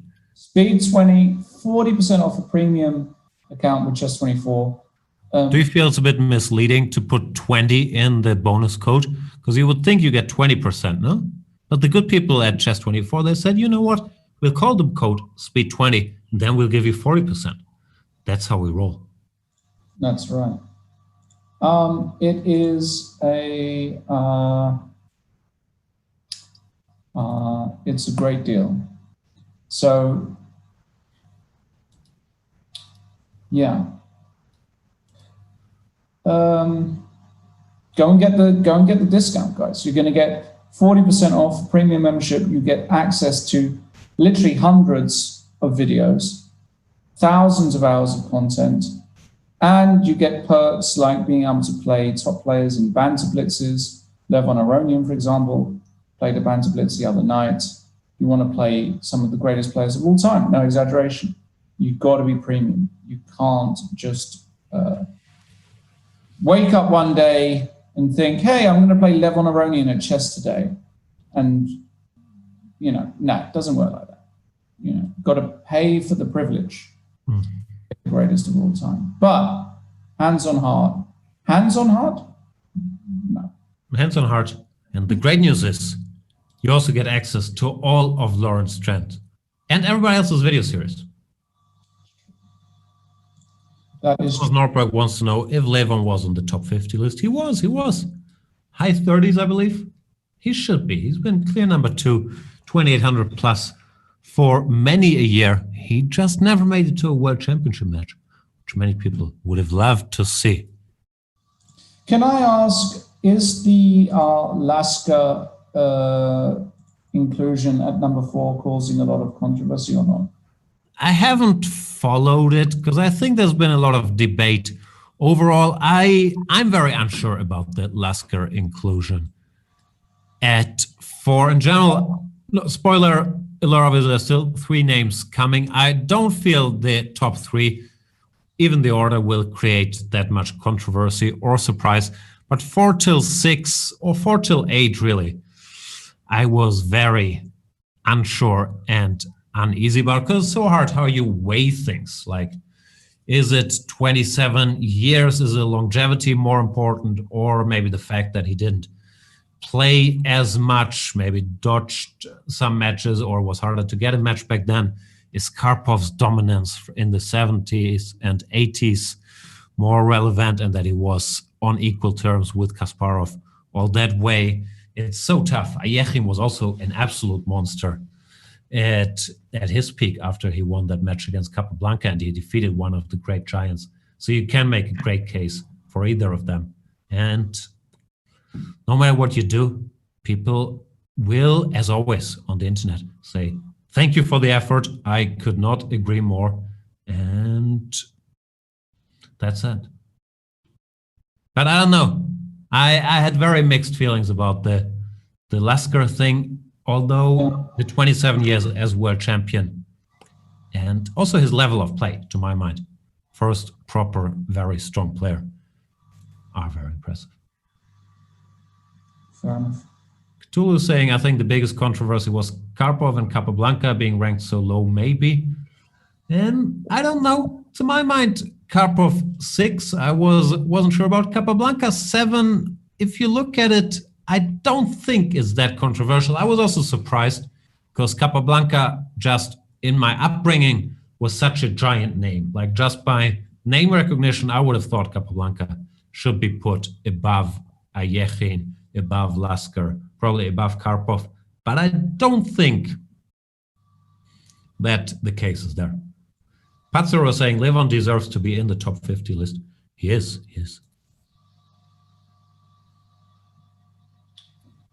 So the big question, of course, will be who will be number 1, 2, and 3. We know the 3 names, but we don't know the order, and they'll be released soon. Keep your eyes peeled. Yeah.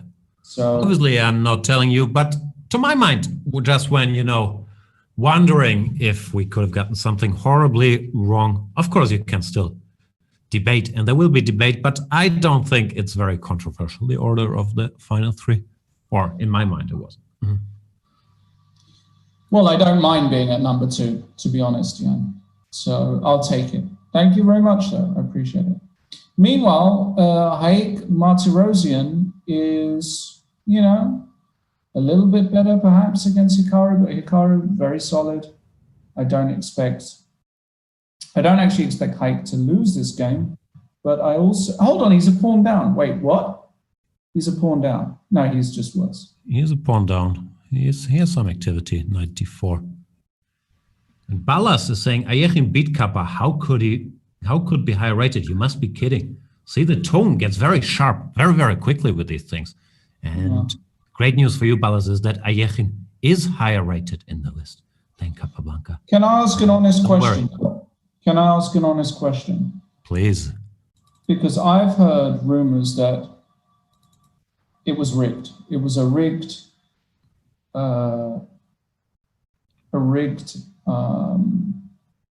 what's it called? Election? There was no election. It was just, No, because the ballots for Capablanca, they got, they weren't counted, and, some were counted for others. How do you rig it, Peter Heine and I would just decide it? Well, it's rigged, okay? It's just rigged. That's all you... Fair enough. No. Generally, I'm obviously a cynic about many things. I found it interesting because I learned a lot about the players. I always thought it's a bit of a futile activity to try to compare players across eras, across generations. Obviously, the new generation is always standing on the shoulder of the previous generations. And I always thought it's a bit silly, but it was fun to do, and I learned a lot about some of these great champions. I quite like comparing. I mean, you compare everything from the past, no? Do you? Sportsmen, public figures. Do you? I think so. But for example, I don't know. For example, with like public figures or presidents and so on, obviously they learn from the presidents that came before them, and they have all that wisdom, so they'll always be better than the one before them, let's say, right? Right. For example, Michael Jordan or LeBron. Is that close? Yeah. As you know, I do enjoy rooting against LeBron when I watch basketball, so it's hard for me to admit that it's close. I guess numbers-wise, it is close, but once again, depends what you rank more highly. Michael Jordan 6-0 in the finals, LeBron getting there for 10 straight years, or is it 11? I don't know, 12. So these debates are tough. And is Haik finally winning a game? It looks like he's finally getting close, no? Queen f8, king h7, but Hikaru being sticky. Rook d6, he wants some rook takes g2 and perpetual. You might as well put that on the board, yeah? Hang on, something happened. He made a move, queen d8 and queen e2 is the tables. He bungled it. We mushed him. Turned again. Wow. Yeah, we mushed him. Jinxed it. Yeah, we jinxed him. Well, I'm the number one musher in the entire universe. People don't understand. People do understand. And another victory for Nakamura. This is the end of the 5+1 portion of this match. It wasn't particularly close. Let's bring the score up on the screen once more. Hikaru Nakamura is leading 7.5. Half. So I don't think it's a stretch to say he's probably a favorite to win this entire match from here. Yeah, I think Martirosyan's really got his work cut out for him. And the other thing is that, it doesn't get, it's not like suddenly, oh, let's play some 3-minute, I've got more chances. He's just as big an underdog in 3-minute. So we've got as we said, sort of short pause now before the next segment. Will he win a game of chess today, Martirosyan? Not clear that he's going to win a single. Another question, like Nakamura is so merciless and so good and also keeping up his level over a long time. I would think that with such a long match, he's eventually going to win one. But stranger things have happened. I really would be interesting to see. I'd like to see him win a couple, win some nice games. At this point, he's not winning this match. So let's see if he can put together some nice performances. We will be right back in a few minutes with the second portion. In the meantime, we're going to show you some advertisements who are going to become premium members. How exciting. Can't wait. See you soon.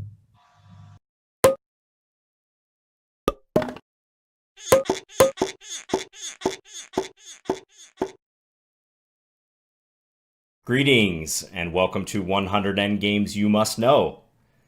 This work was first published as a print book in 2008. I have a copy of it myself. The author is Grandmaster Jesus de la Villa and the publisher is New in Chess.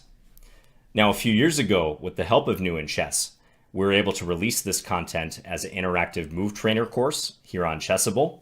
And since then, it's become one of our most popular courses, and thousands of you have enjoyed studying endgames with it. And that's still a fantastic way to embrace this material and learn it and improve your endgame skills. But as of the making of this video in January 2020, I'm happy to announce that I have just completed a video accompaniment to 100 Endgames You Must Know. So you now have the option of studying this material along with my video explanations. This was an extensive project. It took about 3 months of continuous work. I recorded a video for each of the 100 endings, and for many of the endings, it required multiple videos because there are deviations and informational lines. This resulted in over 200 mini videos that our Chessable team edited together, synced with our move trainer, and made it a seamless learning experience. So I'm super excited about this, and I do believe it will help improve your understanding of this material, especially for those who may have given up on some of the more difficult parts of 100 endgames. I talk about them in detail. So let's take a brief look at the course. I won't make this an extensive review by any means, but just to show you how the videos work along with the course. 100 Endgames You Must Know is beautifully laid out. That's one of the reasons I've been recommending it for my own students, chess acquaintances, people who follow me on YouTube, and why I've used it for my own endgame study. It's very logically laid out, and having the 100 endings and perhaps even setting yourself a goal of learning X number of endings per week is just so helpful. So there are 16 chapters, beginning with an intro as well as the basic endings. There are 2 tests throughout 100 Endgames You Must Know. There's a basic test towards the beginning, and then there's a final test to truly see if you know the material. In the middle chapters, we get into the meat of the course. So knight versus pawn, queen versus pawn, rook versus pawn. There are a number of piece versus pawn scenarios, even rook versus 2 pawns. Then it gets into minor piece endings. So same color bishop endings, bishop versus knight. Everyone's favorite, opposite color bishop endings, notoriously drawish, but very complicated. There are extensive sections on rook endings. So chapter 11 here, rook and pawn versus rook. Probably the most important chapter in the entire course because those are absolutely critical endings that happen very often. Rook endings are the most common types of endgames in chess. Also rook and 2 pawns versus rook. Pawn endings, another very common type of endgame. They can be surprisingly complicated. And then other material relations. This is where you get things like bishop and knight versus king, knowing how to execute that fundamental checkmate, and also some very complex stuff like rook and bishop versus rook. And then, as I mentioned, there's a final test and an appendix. So for the videos, I recorded videos for each of the endings. The only thing in the course that I didn't record for the videos are the basic test, the final test, and the appendix. We chose to omit those mainly for length considerations and also to keep the price of the course down. It's possible we will add those in the future, but the 100 endings are the most important, and I wanted to make sure I covered those thoroughly. So if we click into a chapter, let's look at chapter 4, Knight versus Pawn. So we can play the videos. Just going to mute this just to make sure I don't hear my own self. So you can watch the videos straight through if you like. And if you want to filter based on the lines, you just click this button, filter based on video. And whatever position is displayed and whatever ending I'm talking about, it will display down below. So this is ending 10, Knight versus a 7th rank pawn. So you can easily embrace the video content and look at the line as well. Another way that you can interact with the video content, let's say you're going through looking at the variations. A lot of people don't know about this feature on Chessable, but if you click the little camera icon, so let's say positions 3.7 and 3.8, if you click the little camera icon, it'll snap directly to that position. I want to give a big shout out to Christopher on our Chessable team. He's our video guy, and he did a phenomenal job with this course, syncing everything up. You can imagine syncing 200 endings, how tough of an editing job that is, and making it look clean. So clicking that little camera icon on any of these endings will snap it right to the relevant position, ending 15, position 3.1. As I mentioned, there are often multiple positions per ending, that one not included, but so nice to have that ability to seamlessly go from position to position. So I do hope you enjoy not only 100 Endgames You Must Know, which is a fantastic endgame work. Big credit to Grandmaster Jesus de la Villa, as well as the publisher New in Chess for producing this work. But I also hope that my videos will provide you not only with enjoyment, but also a lot of value in improving this absolutely critical stage of chess. And I want to also mention that if you have any questions about this course, please do drop us a note, either in the forums for 100 Endgames You Must Know, or directly in the positions itself. I will be providing support for this course, so I would love to hear your feedback and answer any questions that you have.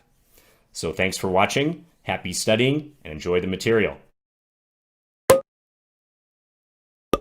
Thank you for taking the time to watch this short video on an extremely exciting project that I've been part of, and I hope that you will join in my journey to become a better attacking player by becoming a student of this course. Now, I've been working on a basically 29, 30-hour video course on the art of the attack in chess. It's been a mammoth project for me. It's taken a lot out of me, but it's been so rewarding, and you can be rewarded as well by becoming a student of this course. Now, The Art of the Attack is one of the most famous chess books ever written. It's one of those books you have to have. Any grandmaster you talk to will tell you that this book is just the classic. It's a classic book on attacking. It was written by Vladimir Vukovich, who had a long life in chess, born in 1898 and died in 1975, a Croatian chess master who was a journalist, did various, but this is his Bible. And it really has been the main text on attacking chess throughout that time. This book tells you how to attack, tells you how to build attacks, when you should attack, how you should finish the attacks off, everything you need to do, defending, how to defend, how to look at your opponent's defensive strategies. Now, my aim as a grandmaster who creates videos and done my own videos, been in the game of creating videos for a long time, is to share the knowledge in that book with you in as fun and an educational way as I possibly can. So my way of doing that is by, of course, keeping as near to the text, but modernizing it and trying to get the key points across to you. Now, let's have a look at the contents very quickly. So the contents here is only 13 chapters, but each chapter is ginormous, and each chapter has so much video content that I've specifically done. And what I've done is I've taken the author's words, I've tried to be as close to them as I can, but giving my modern take on it and giving you the latest in attacking chess. I go through the history of chess, saying how it's evolved according to the author and up to modern days, how you can improve your game by learning and playing in the right way, and the things, really, the main things I'm trying to get you to do is become a better attacking player. After all, if you're a better attacking player at your moment, you'll checkmate him, job done, and you'll feel very rewarded in the process.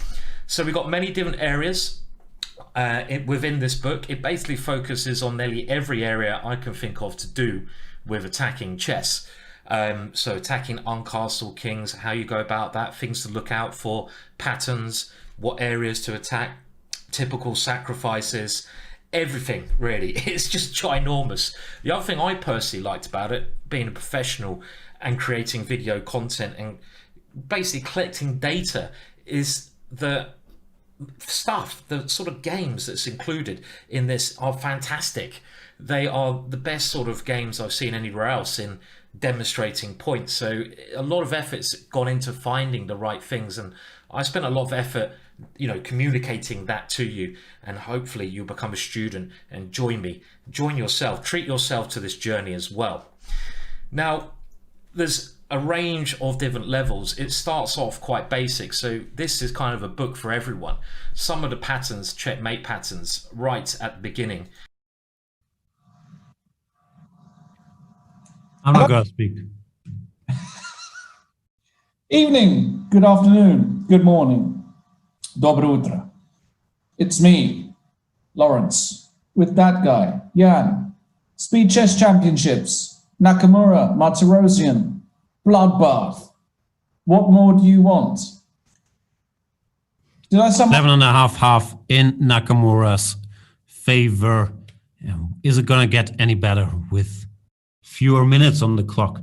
Now we're in the 3 minutes portion, plus one move, 1 second per move. Nakamura keeps debating these quiet queen's ideas where he's been getting pleasant positions. Yeah, so far, just for everybody who's joined us, it's been a massacre. Nakamura winning 7.5. Martirosyan had some promising positions, even in the last game, looked like he might even be doing well at some point, but he's failed to convert the good positions and he's got beaten up in the bad positions. So when you're playing somebody as strong as Hikaru at Blitz especially, basically have no chance. As Jan said, they've been debating this structure, this position in a few games. Kind of surprised Haik hasn't tried to mix it up. I don't really know what you gain from just repeating this stuff where your dynamic, your dynamic opportunities are very limited.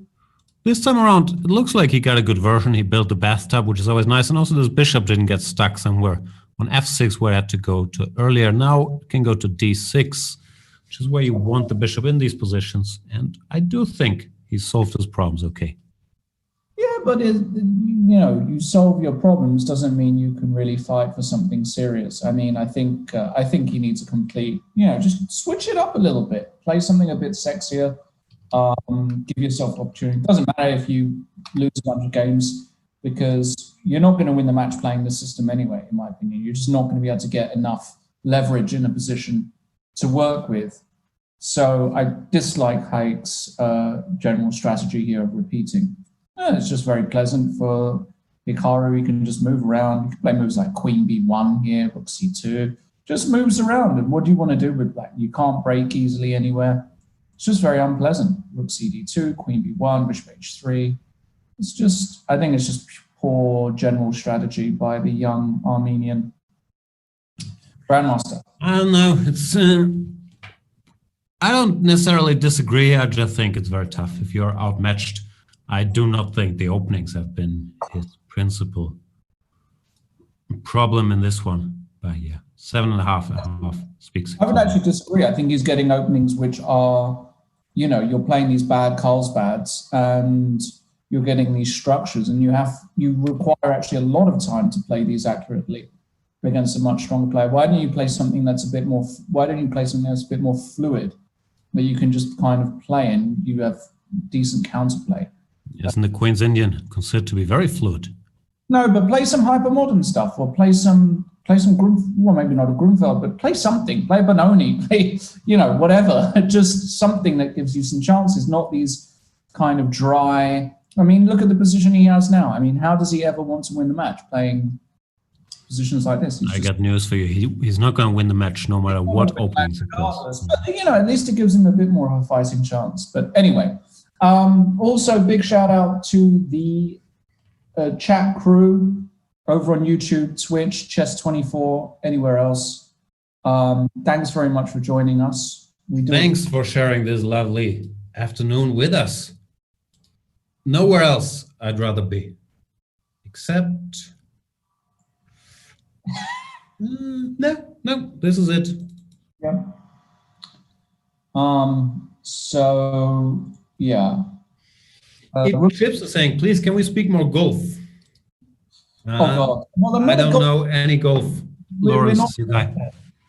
All we know is the Masters, and I'm telling you, Rahm, Thomas, or Tyrell Ham. That's it. That's your the three gems.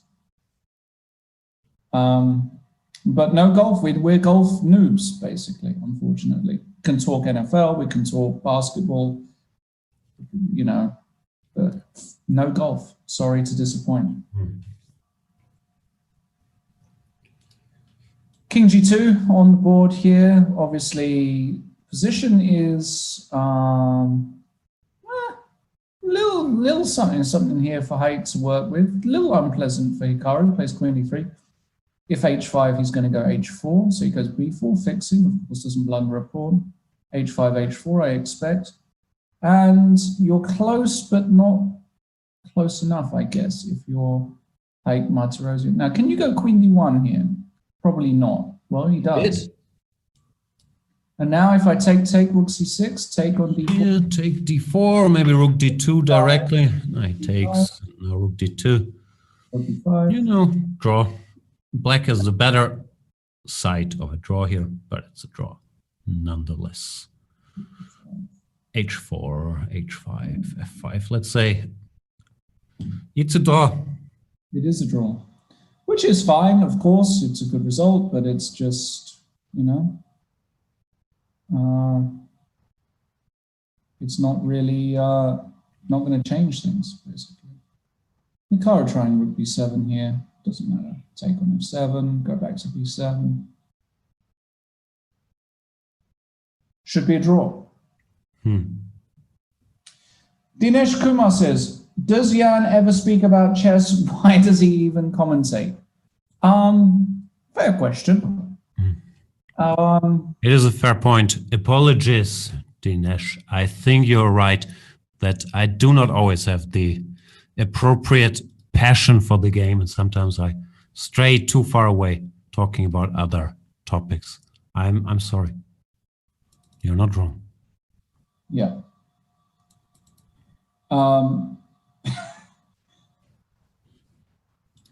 Thank you very much. Therefore, Haik is trying here, but it's still hard to believe he will succeed. GF King F5 trying to go to G4, but after F3, it remains fairly drawish.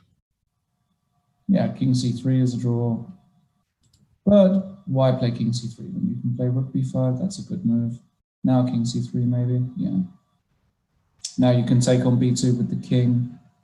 It's not a legal move, but Careful, eventually you don't want to play Rook takes B2 here because the king and pawn ending would be losing. But yeah, this is good enough. F5 is excellent, obviously, very precise by Hikaru. He'll probably are just so good, like not giving chances. Many a lesser player would collapse in such a rook ending. And this, unfortunately, even though black has gotten an extra pawn, is about as stone cold a draw as you can imagine. There's just nothing you can do with the king cut and one pawn advantage, and it's just they're just going to repeat. Oh, he's going to go for. Oh, he nearly. He didn't blunder it, but yeah, H6, and he'll give a check. Or check. Soon there will be a draw. Draw. So Hikaru extending his advantage.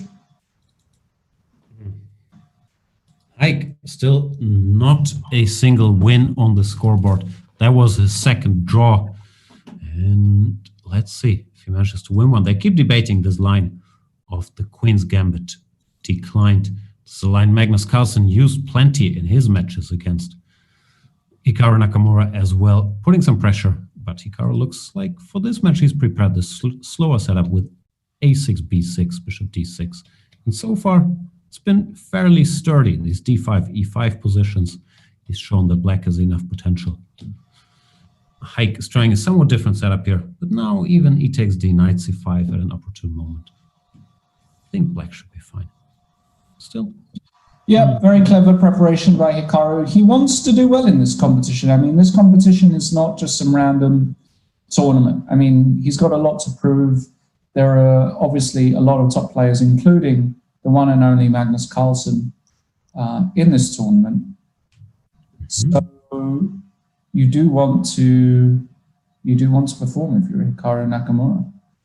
And some mass exchanges here in the center. The black pieces look somewhat loose, but I guess there's no direct way to exploit it yet. Takes rook e1, some knight f5.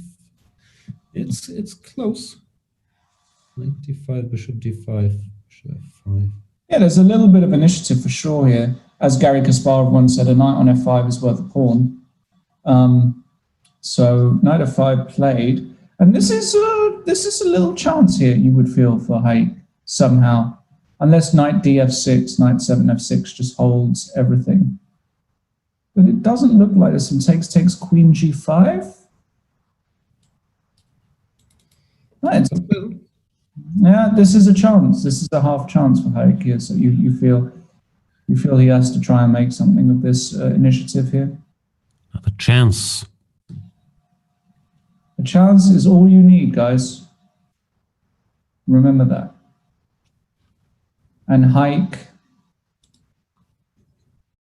you know, putting Hikaru in the tank, it's a good sign when Hikaru goes into a deep think as well. That's a pleasant position, Hikaru.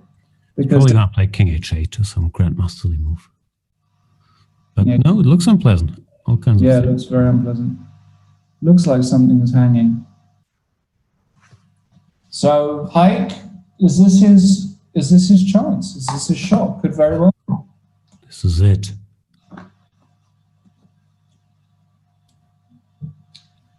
Hikaru's still thinking this is his longest think of the match by far. And Haik a minute up on the clock as well. He really needs to maximize. Try and get something on the board. You know, 8-2. Takes on c3. That doesn't look like it helps, though. That is more of a, he couldn't get anything else to work.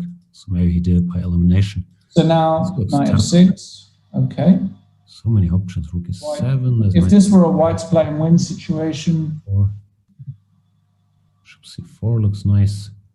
Bishop c4? Knight h6. No. You don't like bishop c4?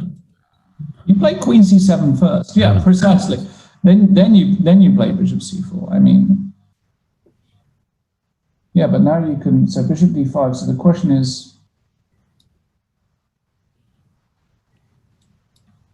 yeah, he's still being sturdy, isn't he?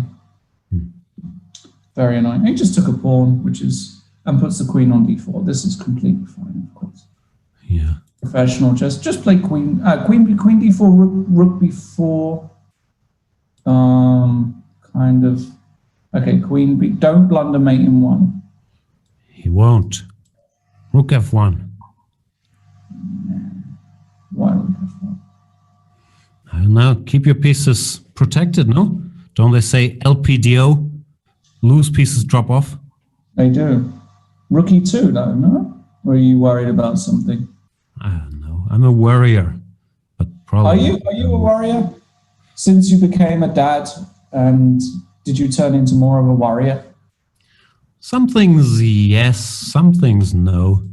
You worry, of course, more about, providing for the family, your responsibilities. I worry somewhat less about myself. My narcissism is still strong, but I feel it's less strong than before I became a father. Rook e2 has been played indeed. Yeah, rook e2. You know, keep everything protected. And this is, if he doesn't win this one, then I don't see him winning a single game. I think if he manages to screw this one up, then he's gonna. There's a question. If we are reading the Twitch chat, we do. We're just worried to, get too distracted by the chat, not to cover the action on the board, because this match still provides a lot of entertainment, where Haik Martirosyan is now up 2 pawns against Nakamura, but Nakamura is doing his thing, keeping his pieces active, not giving anything easy. G6 making a loop for the king. And even this is still a lot of work to convert against Hikaru. Yeah, you can take on e6 now, though. Rook takes e6. And here I would play a move like queen b7. Queen a5, knight e4. There's still, it feels like there's some trick is coming. This is good. Queen e1. He wants to play queen e1. So tight. Very tight. I love it. Nice and tight. I had the feeling you would do something with that work, but no, the position. Look, queen e1. This is what I'm saying. Keeping it tight. Nice. Queen d4. Did you tighten it up? Yeah, we can knit it up. I think Hikaru makes a draw here. Unfortunate. Wow. Wait. What? Why couldn't he take on c3? Okay, I don't understand. But even this, well, queen e3 is clear. Wow. He just played like he didn't even think about. Just that game should be lost, no, with the passed b pawn. Yeah, I don't Another understand. big chance for Haik. I don't understand why he did this, Hikaru. Weird decision. 10 seconds though, Haik. He has to be fast. Knight e4, knight c4, jumping around. Hikaru with his knights, always so strong. Okay, and saying prove that you can beat me here. I think he probably can. Another pawn? No. Oh. Is the knight getting wow. another resource? Might still be lost. 93 check.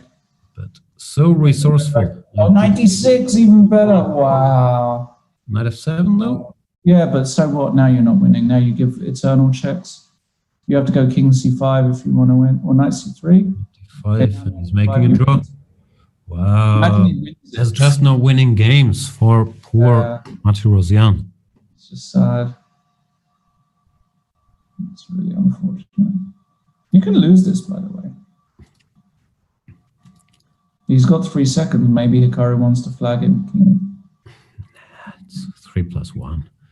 No one gets flagged here. Knight g8. Yeah, stopping knight e7. That was clever. Yeah, this is good. Still some mild pressure. He managed to take a pawn. Yeah, but you can't hold anything. No, 92. No, this is good. Oh, wow. How good are they? And FG4 there, probably. No check. Yeah. Now. It's a stone draw. Pretty much official. Wow. Wow. Yeah, the resilience. What position are you going to win against Hikaru? You know, it's just too much. It's heartbreaking. I'm heartbroken. Are you heartbroken? I was heartbroken before this match even started. What happened? It's all good. It's all good. You've had a good life. Thanks. Living in your little Hamburg suburb, going to Peek and Kloppenburg, buying woolly sweaters, wondering whether to watch Apple TV, Amazon Prime, Netflix tonight, eating your hot food prepared by your lovely missus. That sums up my life pretty well. Yeah. You know what I purchased yesterday? What did you purchase? A cargo bike. A cargo bike? Is that what it's called? I think it's what it's called. It's a very hipstery thing to do. What is a cargo bike? Like a bicycle? It's an electric bicycle which has a giant basket in front where you can put your kits and your groceries in and drive them around. Oh, that's wonderful. Well done. Beautiful. I would have seen you as one of the hipster dads that wears the child on his front. You know, they have these little front. I have that too. I'm sure you do, actually. Yeah. Yeah. Yeah. Should be 4-plate. Must be nice. Yeah. Bishop b4.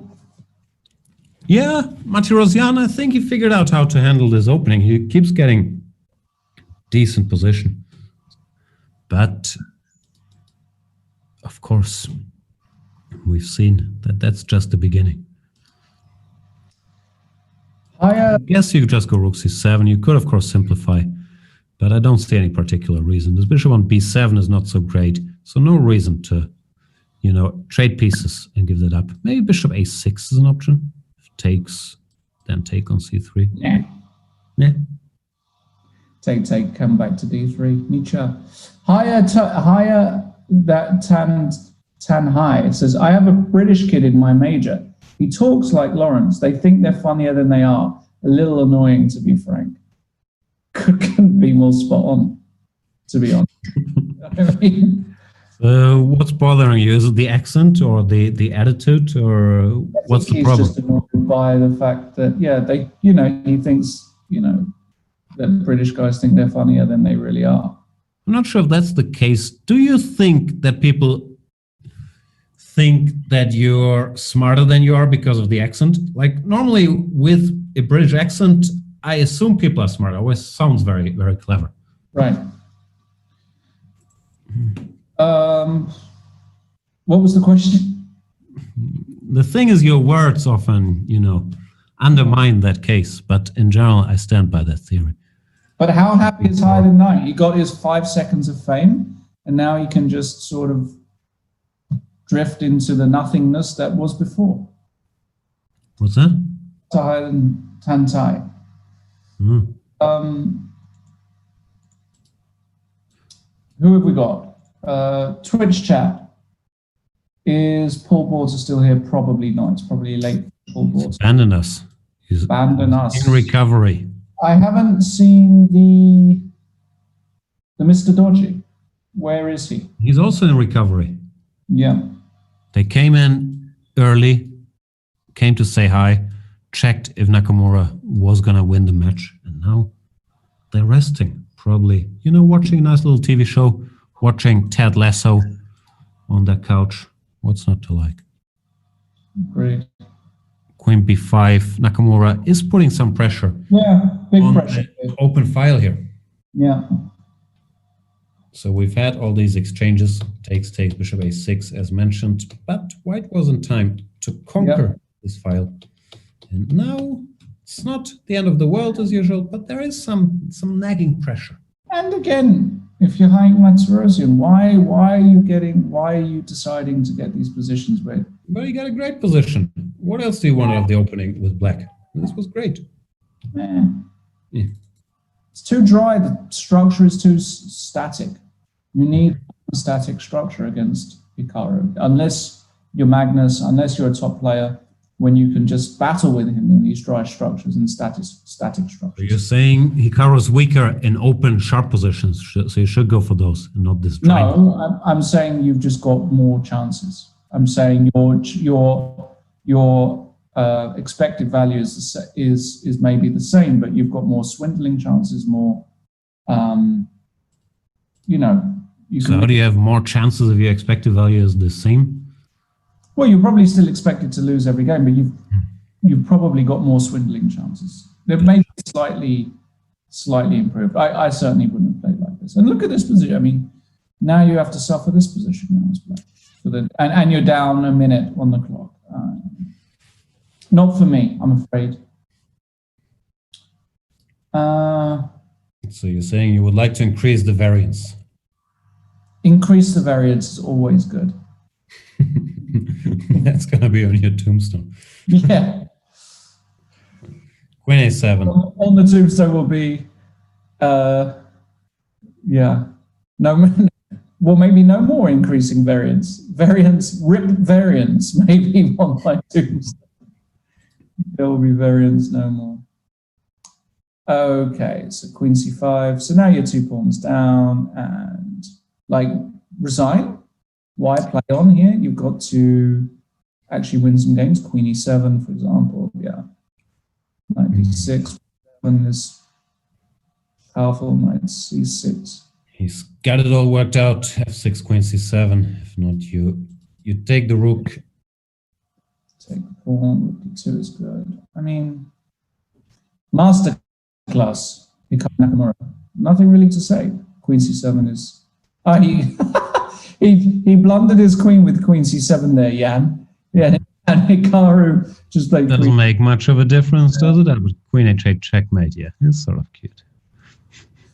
Yeah, I think You've taken the queen, just to be sure.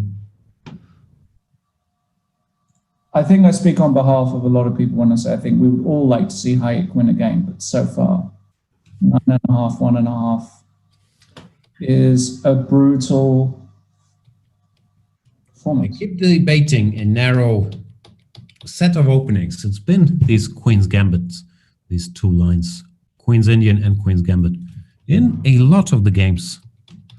And also these specific positions. But of course, the score is heavily in Hikaru's favor, telling you all you need to know. Rook 81, centralizing, Queen E7. Yeah, I'm not sure how you should play this with white. I guess in an ideal world you try to keep the tension, bring the knight over here at some point, but no, then G6 is going to actually. I'm not sure. Should be one is maybe a good move. Bring the bishop here. You don't want to go D5 generally. It's a complicated position. White should be somewhat better, but it's not easy to play at all. Yep.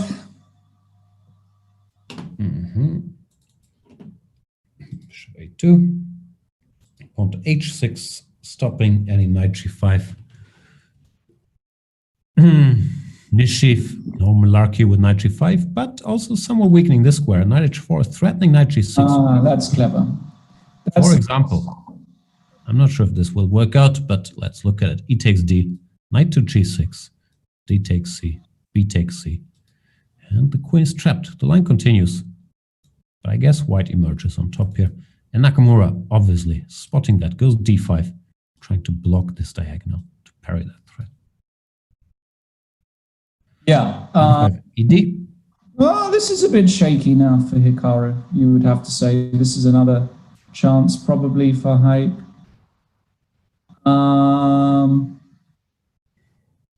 Knight F5, I guess. Why aren't we snap playing Knight F5 here? Any reason? Weighing his options. F5 looks nice. Weighing his options? Wow. No bigger wordsmith than you. Knight F5 has been played. And again, this is a chance. ED4. Okay, so if we take everything on E8, go queen takes D4, queen takes B2, he's won the ring, yeah. Maybe we just take knight takes D4. And there's knight takes 5. Does that work? Or some bishops. So maybe white bishop somehow 65, wins, takes the knight C2 or something. But it has to be calculated carefully. And he does take with the queen. If queen b2, what do you do? Knight d6. Queen b2 on the board. No, but that looks a little loosey-goosey. Knight d6 and then some. It looks very loosey. For example, no, I don't see it though. d6 also tempting to establish this knight here. But yeah, knight d6 is what the hand wants. The hand wants what the hand wants. And now this queen doesn't. Do you often give Do you often give what the hand wants? I'm 41 years old. I usually just wanna watch TV and fall asleep. So you ignore the hand? Pretty much. D6, pawn to B5. I guess rook to B1, but once again, that resilience. It looked nice for white, but black has everything covered. This pawn provides some counterplay. He's gonna hang in there again. Yeah, he's gonna have to flip the script, be a bit dextro-sinistral, go from right to left. Are we still talking about what the hand wants? Exactly. The hand wants to be dextro-sinistral, let it be. Time is running. Martirosyan down to 30 seconds. Pawn to H3, making a little luft, always useful. But I guess after B4, Nakamura will not lose this. Rook to B1, queen to A3, and the battle continues. Do you go BC3? Yeah, maybe. I probably do. It's completely unnecessary, but you know. No, Hikaru, I think Hikaru's on a mission now. He doesn't want to let him win one game. I think he's just like, right, I've given you ample opportunities to get a score. No more. Hang on, queen takes C3? Wow. Yep, that's good enough. Oh, no, rook takes B7, bishop F7 check, you hold. Ah, you have this and rook C7. And draw. Right. Even this he would. Yeah. And if we go BC directly, does that work? Bishop, rook B7, C2. He starts with bishop F7, trying to lure the king here so that he has queen C4 check. And king F7 played. Maybe king F8 or king H8 was possible. We'll never know. King F7, rook B7, queen C1, queen D2.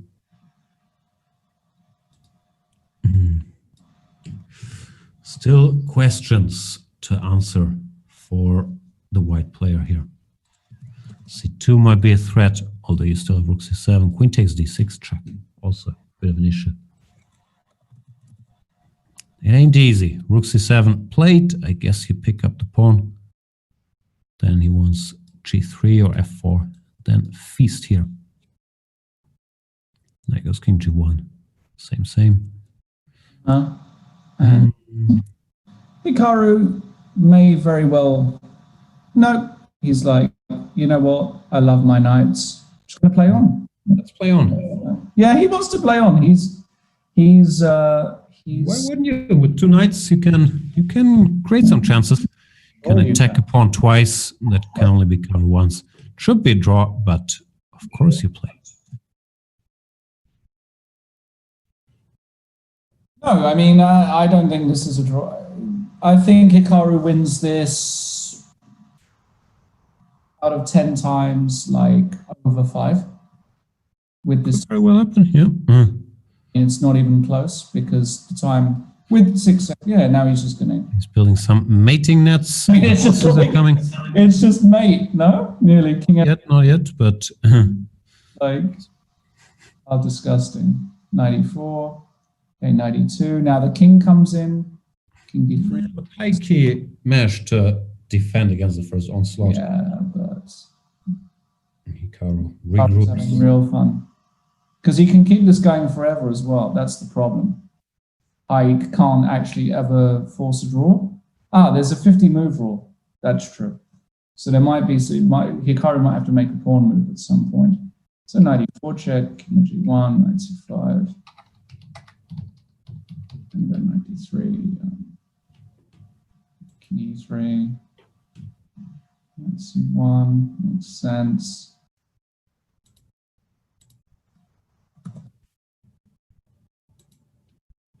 And yeah, you can't actually win this position, but you know, he's going to try. At some point, he's going to go G4. Manages to. Right, okay, Hikaru.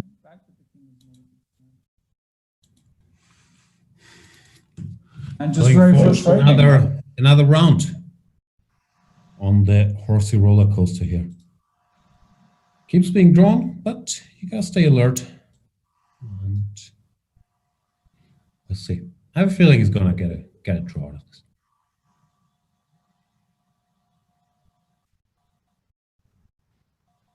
I think the 50 move rule is going to kick in quite soon. Wait, he blundered the G2 pawn. Oh, God. Goodness me. Did it literally happen 1 second after you said the 50 move rule was going to kick? Look, I told you, I'm the Mushmaster General of the universe. You really are a worse jinx than Robert Durst. I mean, King F5 or something. He's literally still hanging in there, someone. Going for the attack with just the king. Look at this. This is just gorgeous. Yeah. No, this is just a masterclass. 95. King F5 is good. And 95 and 94 is going to decide it. Oh, that's gorgeous. Oh my goodness. He found the intermezzo. I didn't really sweat it even here. So king takes e6. Yeah, this is good. We'll show that at the end. Yeah. And so rook takes e6. You have to go knight f4 check if you go king takes e6. King takes g6, g4 is probably still winning actually.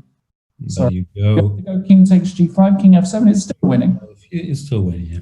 It's still winning. Doesn't matter. King takes g6, g4 would have forced the queening of the pawn. Is this actually winning? Sorry, just. Oh yeah. Wait. I guess we win eventually, but it's close. Why? Not? Yeah, maybe not. Maybe it's one of those weird. But no, here we get. Yeah, no, king h6, you're going to risk it because king f6, king f5, and knight f4. Yeah, correct. But if you put the king, if you keep the king there. Sorry, moving on. Moving on, yeah. It's interesting though. Yeah. Did they move on to another line? It's another bishop e2, DC, castles, a6, a4. But this time Nakamura is white. Haik is playing the same system with black, but he does not go b6. He does go c5. And he's finally switching it up from the Queen's Indian to the Queen's Gambit. I'm not sure that's what you asked for when you asked for more, volatility, sharper openings. But here you go. Maybe he's just a classical player. So what? Can you say? I like chocolate, but sometimes I'll branch out and eat some fruit. You know what I mean? That's your diet? Chocolate or fruit? No. You mean those carbs? Oh, I was making. I understand. I do. I know you haven't had a carb in 10 years. No, I've had a carb. I've had carbs today. I've had fruits. I had a salad for lunch though. Nice. Rucola salad with goat's cheese. With ghost cheese? With ghost cheese, yeah. Wow. It was very good. Sounds delicious. Yeah, it was great. Yeah. We haven't been to dinner for a long time, have we? You and I. No. Now, I hate to put you on the spot, but when the candidates restarts, I'm assuming I've got the job. The assumption being we started and we must finish what we started. I don't know. All these calls are way out of my hand. I don't even know. I'm just putting the pressure on you, I'm just putting the pressure on you. By all means, bring the pressure. I would love to do it, though. I would love to do it. People, obviously the candidates tournament was paused or postponed, not just once, but twice, and will restart in spring next year, probably when Jan is in Phuket or Bangkok, or where's it going to be? I don't know. I'd love to cover the candidates from Phuket. Actually, we could do that. We could do a Thailand special candidates recap in soy, whatever it's called. Is it called soy? What are the Soy districts? just means street. There are many soys. Yeah, like a special soy. We could do a recap show. What do you think? Sounds great. Okay, we'll work it out. On a serious note, hopefully we will get to rebroadcast the candidates because we left it after round. What round? 7. 7, and there are 6 more to go, right? And MBL is winning the tournament. Excuse me. But very close, plenty to play for. Yeah, he's, some would say, literally tied for first with Jan Nepomniachtchi. Yeah, Nepomniachtchi, right. This level of expertise that you're demonstrating. Queen d5? Queen takes d5 does work. Number one, if Hikaru wants a draw, he's looking for more. But actually, that's good enough even for more than a draw. No, rook c6, rook d6. Why aren't we snap playing that as well? I'm wondering if he's calculating. Yeah, sorry, he's calculating this ending. Yeah, I thought this was okay. Do we not get there? No. Oh, this is winning for white. No, we have a zook. Don't we zook? Don't we zook you out? King f1. I put my king on c3. You go king d4. Okay. He didn't do it, I assume. He went back to e5. Okay. Repeating. Wow, he's just like, okay, let's go to the next game. By the way, the win thing is actually relevant because you get a win bonus in this tournament. So for every victory, you actually get extra money. So it's important to win by a big margin as well, right? So guys stay motivated because if you score whatever, 92%, you make more. Yeah. Score 84%.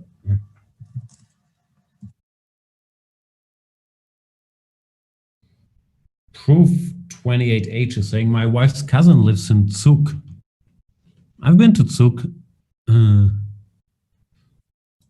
one had to force me there. I went deliberately. It's in Switzerland. I've never been to Zug, although I heard, people that have decided to go and live there, it was a very good move. Some have been forced to live there. They call that Zugzwang. Why did you do that to me? It had to be done. Come on, man. That was decent for me. It was good. I'm upset. I'm upset. Sorry. I'm upset. All right, we can't be friends anymore. That's my first and only German joke, and you rain on my parade like that? The thing is, I was making a more subtle Zugzwang joke with, I went there deliberately, no one forced me, and I was worried no one would get that. So I had to, make a more obvious Zugzwang joke as a follow-up. But your Zug move material was also cutting edge. Thank you. I appreciate it. Now, can you, okay, so... I thought that was sort of the premise, Zug meaning move. Okay. I'll do one involving a train next, and you'll be ready. I do like trains. Not your train of thought, but trains in general. I'm a big train fan, Thomas the Tank Engine being my number one guy. By the way, Martirosyan also potentially going, just can't, What's going on? It looked okay, but now he's just like toast rook b5 or rook b5 94. Actually, there's a lot of 93. There's a lot of counterplay here. Still, you want to be... he's setting up some perpetual, knight f6, rook d7. I was going to say you want to be black because you can attack the king, but he does have a perpetual. This is a typical construction. The king can't go to the corner because it gets checkmated there, just to illustrate. You do not want to allow this. So rook on d7 and then the knight giving checks. It's a typical drawing mechanism. Another draw, but no victory yet for Mr. Martirosyan.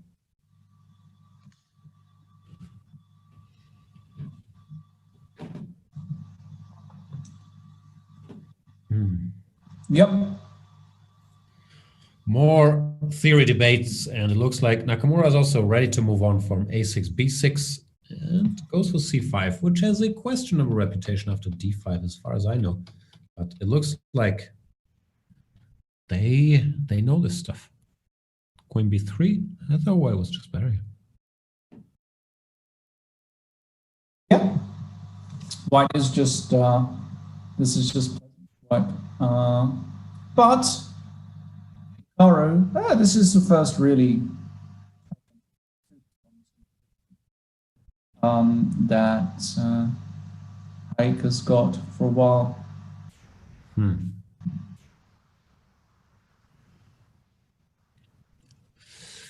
You think Haik is going to win this one? No. g6. I actually think he's Yes, you going don't to take, winless. but play bishop I'm not going c4. to win, but I think he's going to go winless. Plays c4. Interesting. Bishop c4 probably takes and queen d5. c4. I guess still some pressure. His pawn is loose. a5 could fix it. Long term, you have these 4 versus 3 on the king side again. It's nice for white. Yeah, it's nice. It's a gorgeous position, lovely position. I don't really know how Hikaru is supposed to actually even survive this, to be honest. Maybe just because b5 activates his pieces, jumps around. There he comes. Yeah, that's what he's gonna do. Yep. Still gross though. Haik was gonna win some material here for sure. And bishop f6. So, I mean, just a solid pawn up, but as we've seen already, he's really struggled. We've seen worse. Knight c3. What's this? Rook c1. What does he want here? Rook c1, knight a2, and knight b4, I guess. I'm not sure. It all looks pretty grim. So yeah, I guess you keep jumping. Jump around. Ladies and gentlemen, in the chat, I am homeless on Wi-Fi. I've been to Zug. Went there by train. Was that a story or just a declaration? I'm not sure. We'll switch over. I think it's wordplay on the fact that train means Zug, like the city, or the move. Ah. It's subtle. That was actually pretty good. Yeah. Queen a6, Nakamura. Still going to make it difficult for Haik Martirosyan, I should say, sorry. Bishop e5. Okay, now what if I go rook takes d3? Queen takes, bishop c4, queen c3, bishop f1. Why isn't that working? I'm not sure. Looks like it works. G6, queen f6 there. Oh no, queen f6 and I can take. No, surely he's going to play that.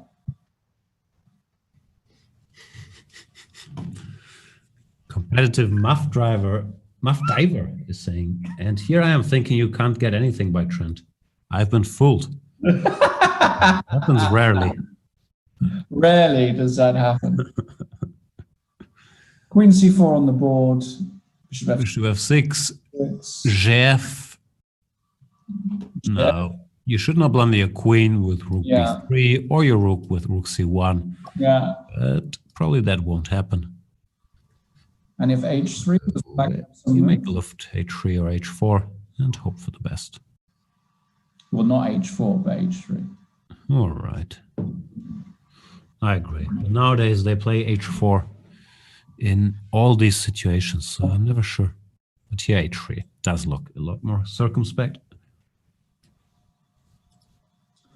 Rook a3 is a good move, of course, protecting the knight, allowing black to get It would surprise me if he actually won this game, you know, pawn down in a static position, but just manages to be resourceful. It's just very, You can't compete. You can't fight with these guys. They're too good. I mean, Haik, knight b1? Rook b1.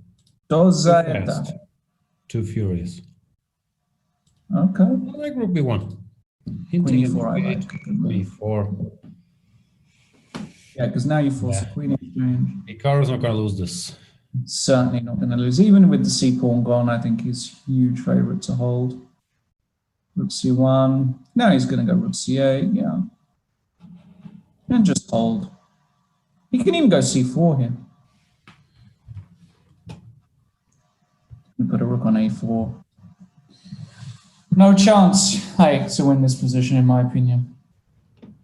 And very important to learn is that the rook ending, the pure rook ending, guys, if all the rooks came, well, one rook came off and the knights came off, the 4 versus 3 there with the doubled f-pawns is not a hindrance to black. Having the doubled f-pawn helps because it's much more difficult to create passed pawns. For example, this. Now, this is slightly different. This one actually you feel should be winning, but Haik is going to be very careful about exchanging this knight off the board. So he's going to bring the king into f4. Hikaru really can't do anything. Yeah, and notice how Haik is refusing the knight exchange. Why king f4 though? Couldn't the knight go to h5? Maybe it didn't do much, but of course, once knights would get exchanged, this would be an easy draw. But with knights that can target these pawns, this should objectively be winning. Obviously, we can't rule out trickery, especially by one of the best in the business, Hikaru Nakamura here. But I have a feeling white should be able to convert this eventually. He's playing very slowly, though. Allowing one pair of pawns to get exchanged would help black's drawing chances tremendously. Pawn to h5 takes, king h6, knight f4. I mean, if he doesn't win this one, I mean, it's not easy. You pass it. Not at all. What? 3 pawns now, but 2 sets of double pawns. 1 falls. Looks like Hikaru might make it out of this one as well. King h4 didn't work yet. He didn't play it at least. King h6. Why? This knight got somewhat stuck. Yeah, it's on a weird route. It's on the wrong circuit. Knight c4. But now it's back. Knight d6. Knight e5. Why f4? Now what? What's going on? I'm going to go down in this game. Okay, no, this one is really toast. Is this it? Yeah. He's got 2 seconds. You'll lose on time. Watch this. He's not going to lose on time. He's going to do it. Oh, f7 though. He's got a little tied up. Oh, goodness. Hikaru, he's just too good. He escapes again. Just too good. Weaseling out of another one. Amazing stuff by Hikaru Nakamura. Just a weasel master. He's a weasel master. Forget grandmaster. How many positions has he saved today like that? I don't know.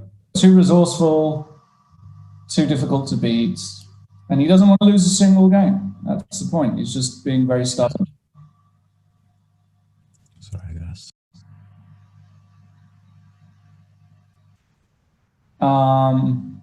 Okay, they're repeating this stuff. This was looking quite decent, though. This time, though, there's an exchange of queens, which, you know, is not going to help Haik's chances at winning a game. Gesundheit. Thank you. They keep playing this line, knight f6. I think c3 was played before, maybe with colors reversed. This is supposed to be some minor suffering, but I'm not sure about rook d1 giving this bishop. Can't you just take it? He doesn't take it. He goes bishop e6. Also looks fine. As we say in Italian, pas de problème. Pas de problème. Yeah. That old Italian saying. Yeah. No. Berlusconi used to say that a lot. Yeah. He said After the bunga bunga parties. okay, and then he said, "Pas de problème." Yeah. Actually, wasn't she from Morocco? I'm not quite sure what we're debating here. I think we know what we're debating, yeah. I'm an old man. I saw the Chess 24 studio YouTube history, buddy. So I know what you can't kid me. You can't. What's in the YouTube history? You know, the bunga bunga. The bunga bunga. Why would I watch bunga bunga YouTube? All right, another beautiful position here for Hikaru. To squeeze this pawn on a5, fixing these light squared pawns on the queen side. And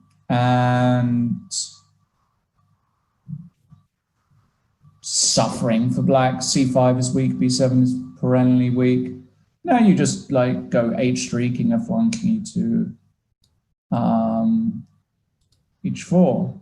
Also classic 2020. What a weird year. It has been a year of utter weirdness. 40% off for premium membership. How weird is that? Use the code. Speed 20. Speed 20. Get your premium membership. That's how weird this year is. They're literally giving away premium memberships. Did you enjoy the movie Speed 2, Cruise Control? I didn't watch it. I've only watched the original. So, any good? Worth a watch?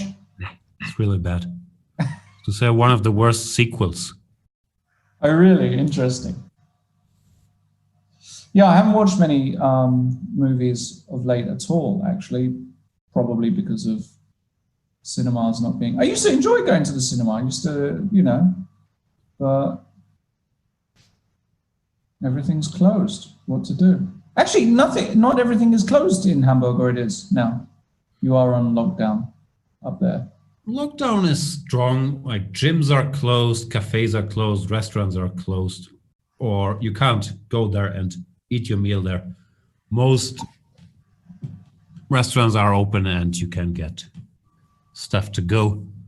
So no, it's not a full lockdown. Stores are open generally, but yeah, as you can tell by my buffed physique, of course, the gym being closed affects me.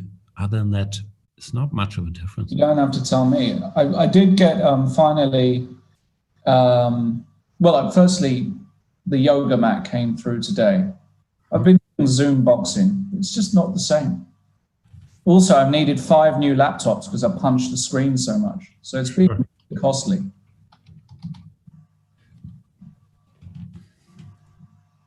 Yeah. I got a weight bench. I have a weight bench in my basement. Yeah, I was going to ask. I was actually looking at some, as we say in German, Gerichte. I think, is it right? Gerichte, weights? I think it is. Yeah. Or some Hantel, some hand weight. Is that right as well, Hantel? Yeah, it's weights basically. Yeah, and I would like, I was looking and I didn't find anything decent on Amazon. So perhaps you could suggest some brand. What do you need? Like barbells, dumbbells? Yeah, a bit of dumbbells, a bit of barbells, a bit of everything. Get a nice kettlebell in there. Get a kettlebell. I've never been a big kettlebell. Get yourself a kettlebell app. Follow the instructions. It's a great workout. It's very versatile. I've never. Yeah, I do sometimes use the kettlebell when I was in the boxing gym, but I've never been a huge kettlebell fan. It forces your body to adjust to it. So many people say that it's even better than dumbbells or barbells. But yeah, it's not so easy on Amazon. Actually, I just got a delivery and it's literally 20 kilos of just, my English for weight's not good. 20 kilos of iron, 4 times 5. Must be tough on the mail delivery guy having to carry this nonsense. I wasn't thinking that actually. What if how does he have to wheel it in, or, you know? No, must be annoying. I felt bad. Because I've got to, you know, keep the muscle. Of course. What would you be without your physique? As for the game, Martirosyan is getting tortured here. He's way down on time. And while Nakamura ahead on the clock, also somewhat more pleasant position, has managed to freeze the black majority on the queen side, while his own majority is mobile. He even has a pass pawn on the e-file. So it looks like he hasn't seen a clear way to make progress, but he does enjoy his position. Yeah. This is just very unfortunate for Martirosyan. And now, at some point, I think he wants to mobilize this e-pawn, basically. Takes, e4, yeah, precisely. Takes, there you go, whatever. e5. Put the rook behind. No, then he goes, okay, he just decides to take also. Yeah, and yeah, this is good. Knight f5 is no good, or no, I guess not. Knight e4, rook g7, king h8. So now, yeah, this is close. Actually, nice defense by Martirosyan, making it until here. He's not fully out of the woods yet because of the past e-pawn, but he should generally. Knight takes h6. Knight takes h6. Wow. They called me when mush. you take the rook, he had to pre-move, and the rook. By the way, you mushed him. Like literally 1 second later. That is true. This was on me. I praised him for his defense, and then knight h6 came. Yeah, literally 5 seconds later, he was totally dead. Yeah. There's a question about the movie in China. They eat dogs. I enjoyed that movie. It's been like 20 years since I saw it. It's a Danish movie. No, I thought it was good. I don't know the movie. I haven't seen it, I'm afraid. So you haven't studied Danish gangster cinema? The only Danish cinema is Lars von Trier. I think I've seen, and maybe somebody else. I enjoyed The Killing. That was a Danish series, wasn't it? Or The Bridge. Sorry, wait. The Killing. They both exist. Sorry. They both exist. Yeah, was The Killing Danish? Yep. Yeah, The Killing was fantastic as a series. Actually, highly recommended. I agree. Forbrydelser, as we like to call it. What? I think that's the Danish title. I don't speak Danish. How was your Norwegian, actually? Not great. I can understand some things because it's obviously a language that's spoken a lot in my household, but I can't really speak. As for the game, Martirosyan, another good position. Can he just take the point? Is it? Why? Will he win a game? He has not won a game yet. He's had some good chances, some good positions, but he has not won one yet. He might scalp one. Being pawn up. Is this it? He's a pawn up. Bishop f6. No, Hikaru doesn't want to lose a game to him. Who does? But another good shot here. 94 maybe. Takes a 94. See, I would blunder a rook in one move. I should have. Rook b1. I like that move. Covering b2, I was preparing for bc. Looks like a deep little move. Why? Looks like a... Doesn't it lose to some tactic? I guess not. I guess you just got lucky one time, huh? Takes, rook c8. Might happen. It does happen. Maybe it wasn't as deep. I'm actually quite sharp today. I'm quite proud of myself. You're amazing. Thank you. Appreciate it. 96, rook c3, then some move g3, h4. One of those, g4. But is he going to win it? No. So there are some chances. Nah. Chances, yes, but nah. Nah. Nah. G4 played. Now comes this is where the super grandmasters really differentiate themselves, because they find a precise move here. Yeah, you would like to go knight c5, but then at the very least, the direct way doesn't seem to work, because here after rook b6, yeah, no, this is be lost with a 4 versus 2 on the king side. So Hikaru has to find a resource. Not obvious. No, this isn't obvious. Also, because your king is. This is a real chance. If I was. Yeah, I don't see it actually. This could be it actually, guys. This could be the one. He's got 2 minutes. It should be the one. Has to be the one. Okay, he's going to go knight c5, knight takes b7. He's going to go knight c5, knight takes b7, and then some move like knight e4. Just try. Yeah, but knight d8, e6 is weak, rook b8. No, but then you go rook c. Shenanigans. I don't know. This could be it. This could be it, actually.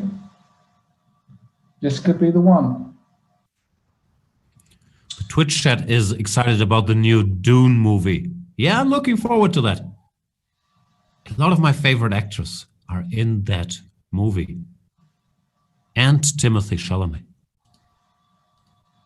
Frank de Bank says, Lawrence is looking like a Manchester C bouncer.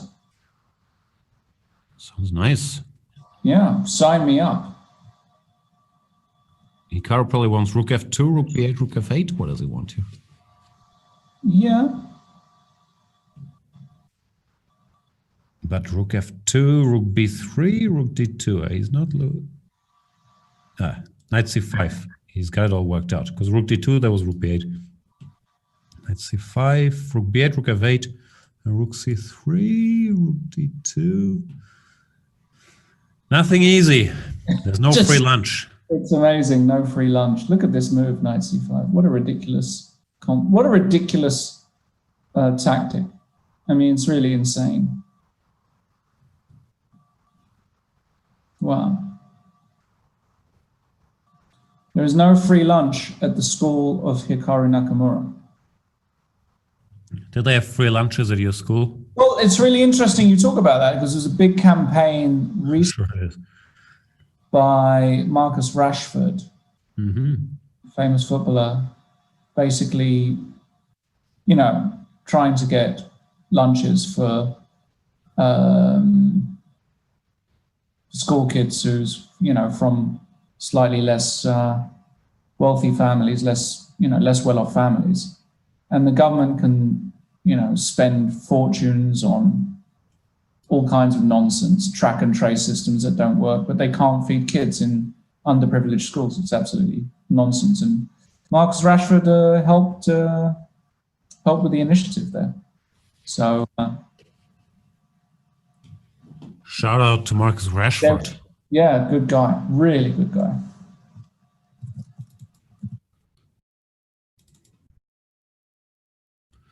Is this drawing construction yet again? Rook d2, knight h2, knight f3? Yeah, it is. It is. We had this already. Before. We had this already. Oh, that's it. You can't even stop it. You have to go rook c3, but then you take on d6. But then knight h2 and rook d6 and draw. Oh yeah, you can even look. Oh my god. Wait, what? Okay. Directly. Same. No free Hang lunch. on, a7, rook a6, rook c8. Okay, e4 is dropping, but the game continues. Knight d2, take, take. Well, he's now can't lose. The question is, can he win? And the answer probably is no. The answer is probably this. I don't know. Oh, this is close. It's close. G5. Some H5. Some H5 here. 7. Okay. Hold the baby. Check. And king E5. Hold. Hold. So resilient. Too resilient. Too Brazilian. Too Brazilian. This is a draw. God, he just gave up. He didn't even. H5. Wow. Oh, that's such a troll. That's so funny. It's good technique. It's just cute, isn't it? It's just too good. Hikaru Nakamura not losing a game thus far. 13 points to 3. 6 draws, 7 wins.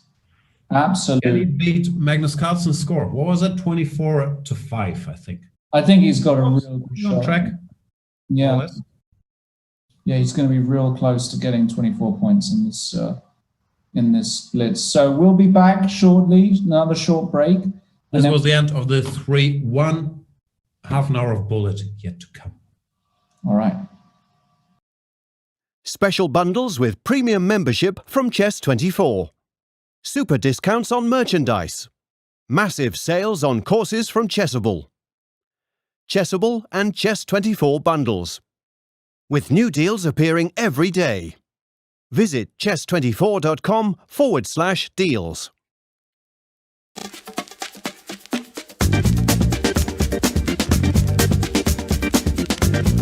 E5. It's E5 Patzers. A complete repertoire against 1E4 based on 1E5, now available to study with Chessable's unique Move Trainer technology. The backbone is the Marshall Gambit against the Spanish, with 3 Knight F6 against the Italian. Jan Gustafsson has revisited all these lines he has played for 20 years and worked on as a second for Peter Lecco and Magnus Carlsen, amongst others, with the help of the most powerful engines out there, Leela 0 and Stockfish 10. This has led to many new discoveries and a repertoire ready to master on Chessable that can serve the student for a long chess career. Maybe E4 doesn't exist after all. E5. It's E5 Patzers.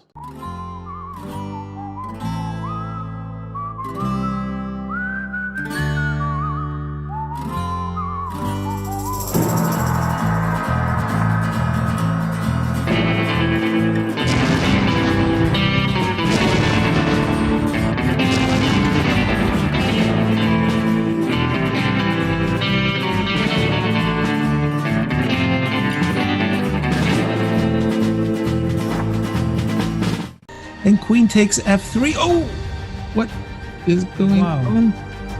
Oh, this is going to be a fortress. I just don't see any hopes at all. This is very easy. Just rook back and forth. Taking chess to the next level. Wow. Wow. Wow, yeah, nothing else to say. Wow. Creating the future of the sport. Introducing the Champions Chess Tour. 10 months, 10 tournaments. The world's best players online and on TV.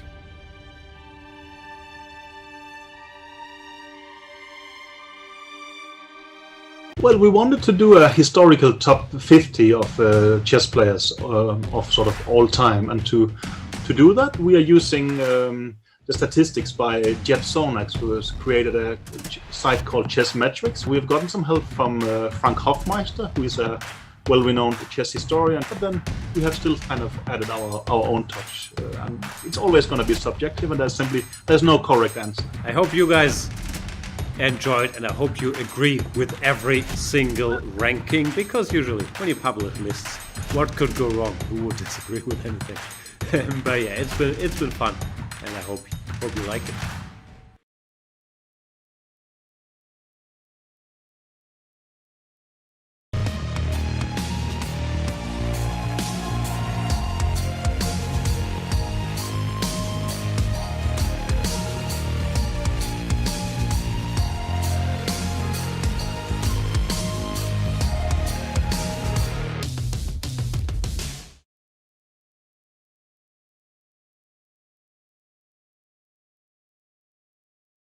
It's time to take control of your journey towards chess mastery. Magnus Carlsen introduces Chessable, the definitive solution for studying chess. Move Trainer uses the science of spaced repetition to identify your strengths and eliminate your weaknesses. There's no need to set up a board, remember which page you're on, or keep track of all the moves you miss. Move Trainer empowers you to go from the opening to the end game with confidence. It's a seamless, effective, and fun way to study chess. Choose from one of the largest online chess libraries in the world, with hundreds of titles ranging from classic books through to our exclusive Chessable courses, including over 100 free courses.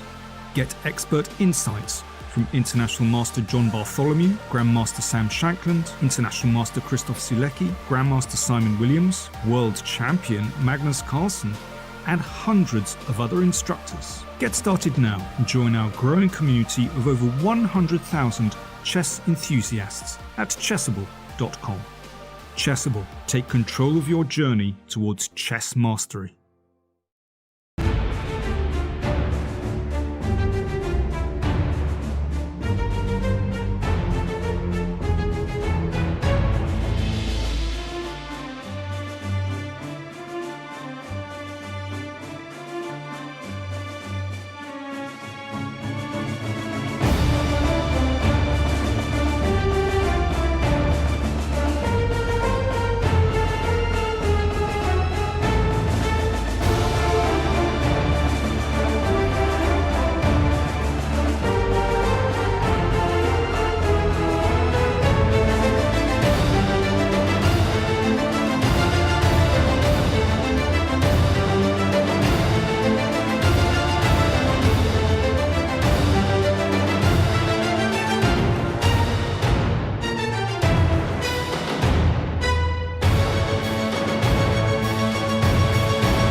Special bundles with premium membership from Chess24.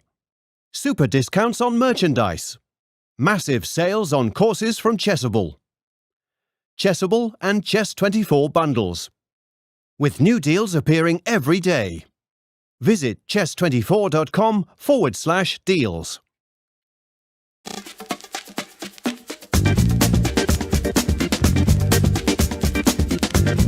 E5, it's E5 Patzers. A complete repertoire against 1e4 based on 1e5, now available to study with Chessable's unique Move Trainer technology. The backbone is the Marshall Gambit against the Spanish, with 3 Knight f6 against the Italian. Jan Gustafsson has revisited all these lines he has played for 20 years and worked on as a second for Peter Lecko and Magnus Carlsen, amongst others, with the help of the most powerful engines out there, Leela 0 and Stockfish 10. This has led to many new discoveries and a repertoire ready to master on Chessable that can serve the student for a long chess career. Maybe e4 doesn't exist after all. E5, it's E5 Patzers. Welcome back, everybody, for the final portion of this not very close but very high-level match that we've witnessed today. Hikaru Nakamura destroying Haik Martirosyan, the former junior world champion, 2600 plus grandmaster, but he has not been an opponent for Nakamura, who's up, what, my eyes are failing me, 13-3. What's the score? 13-3, yeah. It's been an absolute bloodbath. Plus 10.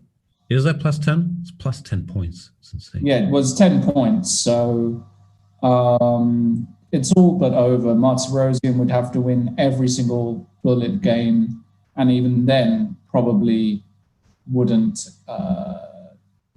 have enough time. Typically, in the bullet portion, which just started, they play like 7-8 games in the half hour. So that would not be enough, even with a perfect score. And it's somewhat unlikely that anybody can score a perfect score in 7-8 1+1 games against Hikaru Nakamura.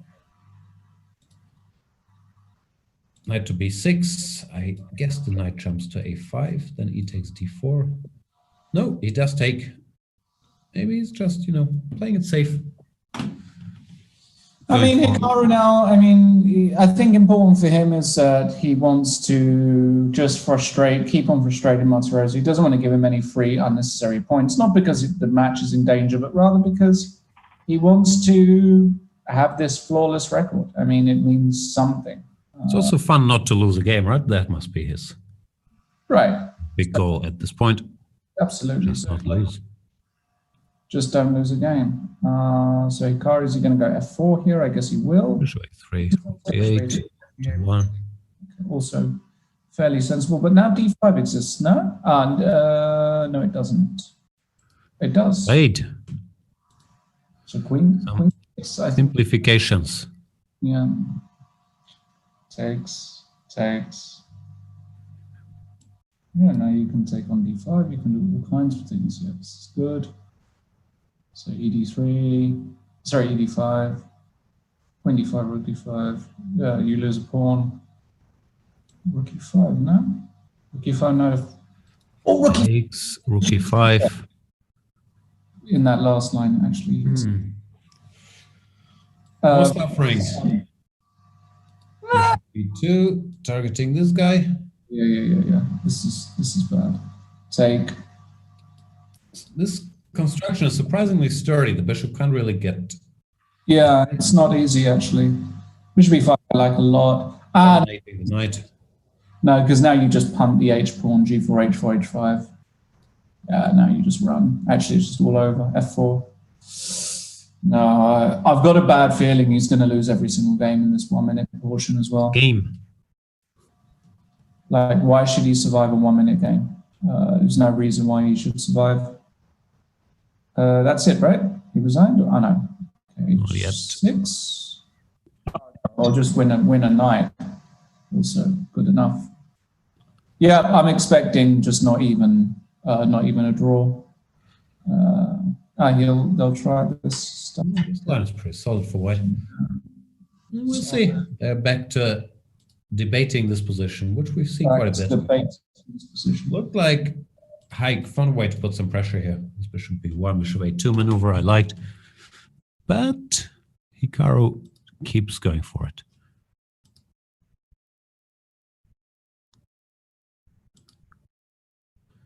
Rook E3, knight B8. Typically knight D5 could be a reaction to knight B8. But let's see what he does. DE, rook D3 could also be an option. He does rooks on the E file, somewhat surprising. Behind the E pawn. Looks a bit passive. Queen F8. Yeah, Queen F8, and you know, Hikaru is just going to wriggle around and say, "Come at me." Already 20 seconds up on the clock. B4. No.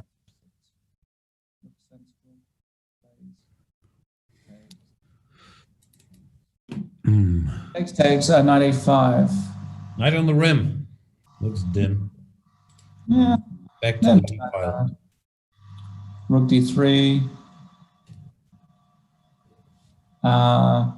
Takes. Knight D5 takes. Yeah, bishop D5, rook A7, and we've got what's called the block, the black square blockade. Actually, yeah, rook A7 now, I guess, is like snap. Just rook AC8. Both look good. And yeah, now it's just G4. The knight is the never in a million years. Bishop is kind of wow. That is really reeks of desperation. I don't even see what it achieves. 65. Wow. Corey It's too strong. I Lewandowski mean, tests positive for corona. That's what my watch is telling me. What is your watch telling you? My watch is informing me that Corey Lewandowski, Trump confidant, tested positive for the virus. Not sure why my watch is telling me. Sorry, my internet cut out just slightly again. Can you do that again?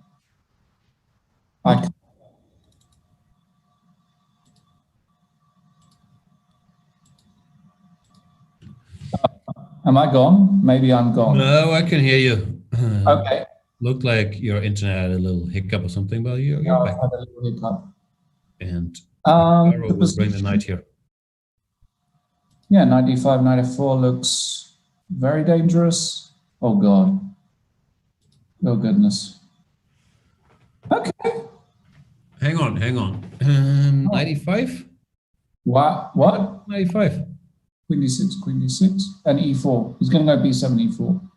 Not a legal move. And now he's going to go. Okay. Oh god. It's coming. Rook e5 and rook d5 check. Oh god. This is. Oh god. Just too good. What can you do? I mean, there's nothing you can do. Too quickly. Bullet. Good. Too strong. And I think he's going to go for the Carlsen 24 points. So we've got 9 wins, 23 minutes. Probably impossible, right? Probably just not possible. But We'll see. So some Berlin, knight a5, ba, whatever. Yeah, let's see what chat has to say. I mean, what does chat have to say? A6 bishop a7 would be a cute little move, no? What does chat have to say? Chat, yeah, so Bestie Chess says, nice hair, Lawrence. That's what we call have none. That sort of stuff. But you don't have any hair. What does it mean? Maybe that's a joke, yeah? It's a joke. It's a joke. So that was Twitch. KO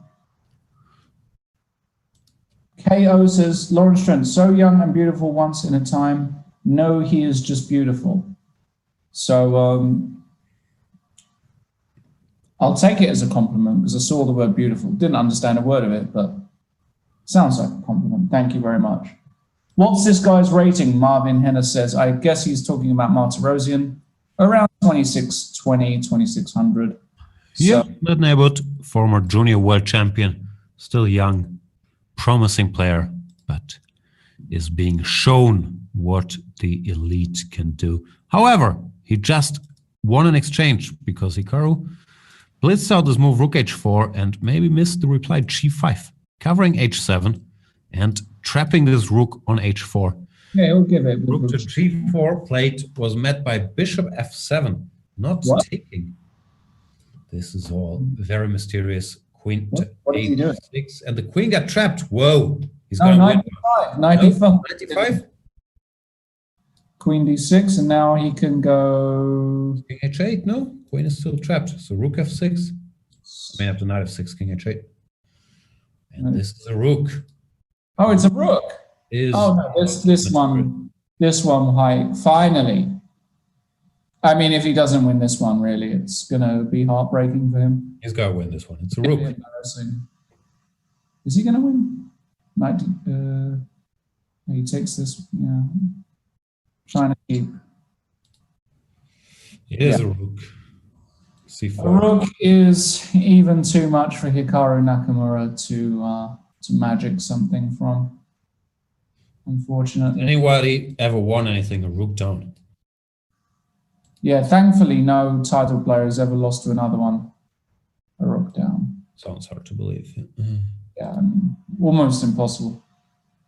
No, it seems pretty easy to convert an extra rook. You just attack stuff.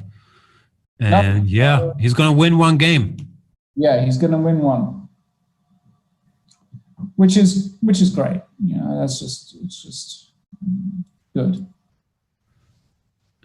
All right. I'll resign here. He's being a professional and playing it out because he's in the lead in the match. Although, I think with a 10, 11 point lead, you don't have to necessarily.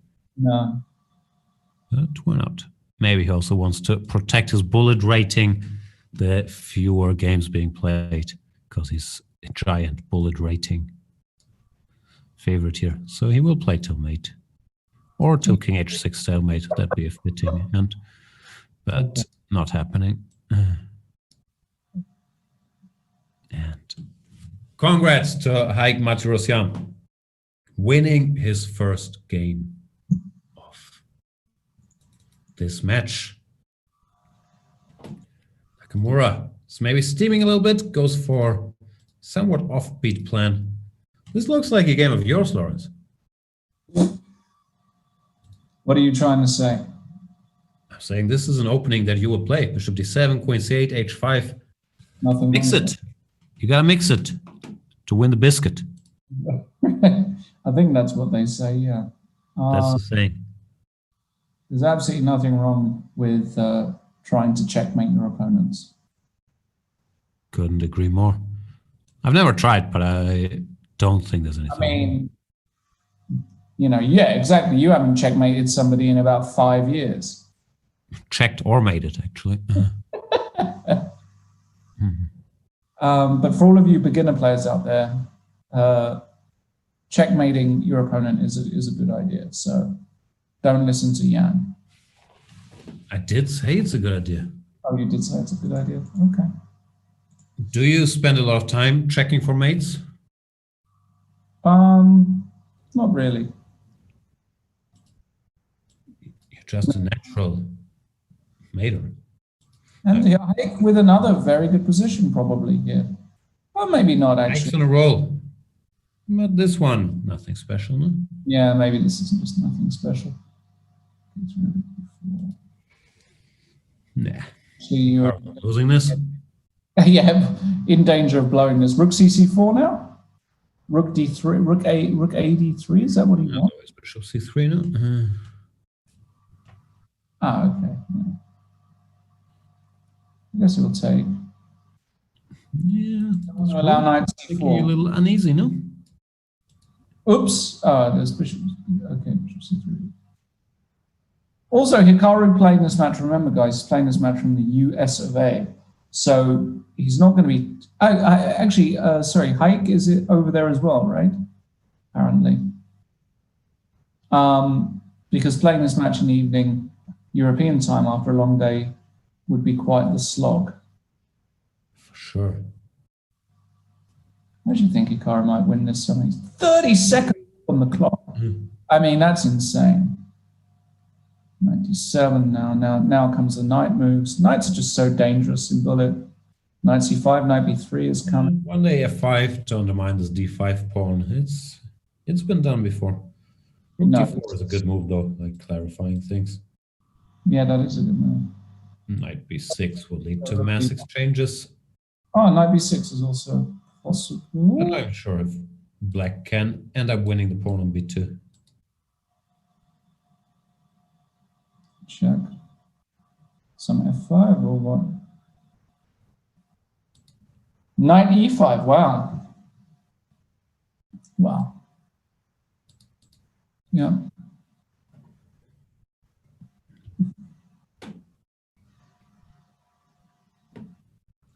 Again, a position which you would expect Hikaru to actually hold quite comfortably. Yeah, and this endgame is just a draw.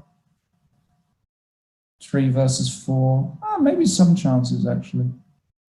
There's always some chances, yeah, especially King G5, King G5, pawn.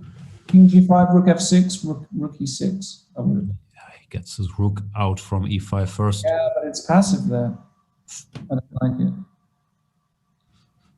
Yeah, I don't know. This rook is trapped in a somewhat strange box. Now it escaped. But King E2, Oops. he blundered the pawn. Uh-oh. Now he has to make a draw.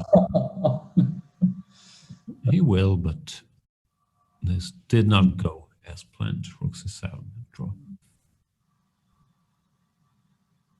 Hikaru wondering if there's any way to play this for a win, but it doesn't look like. Rook C7 yet. Draw agreed. And here we are. How much time left in the bullet? 14 minutes? 14 minutes. Feels like an attack. 15 and 4.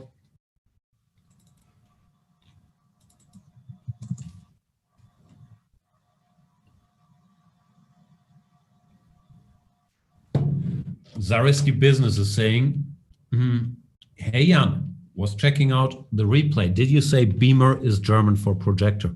I did say that. Yeah.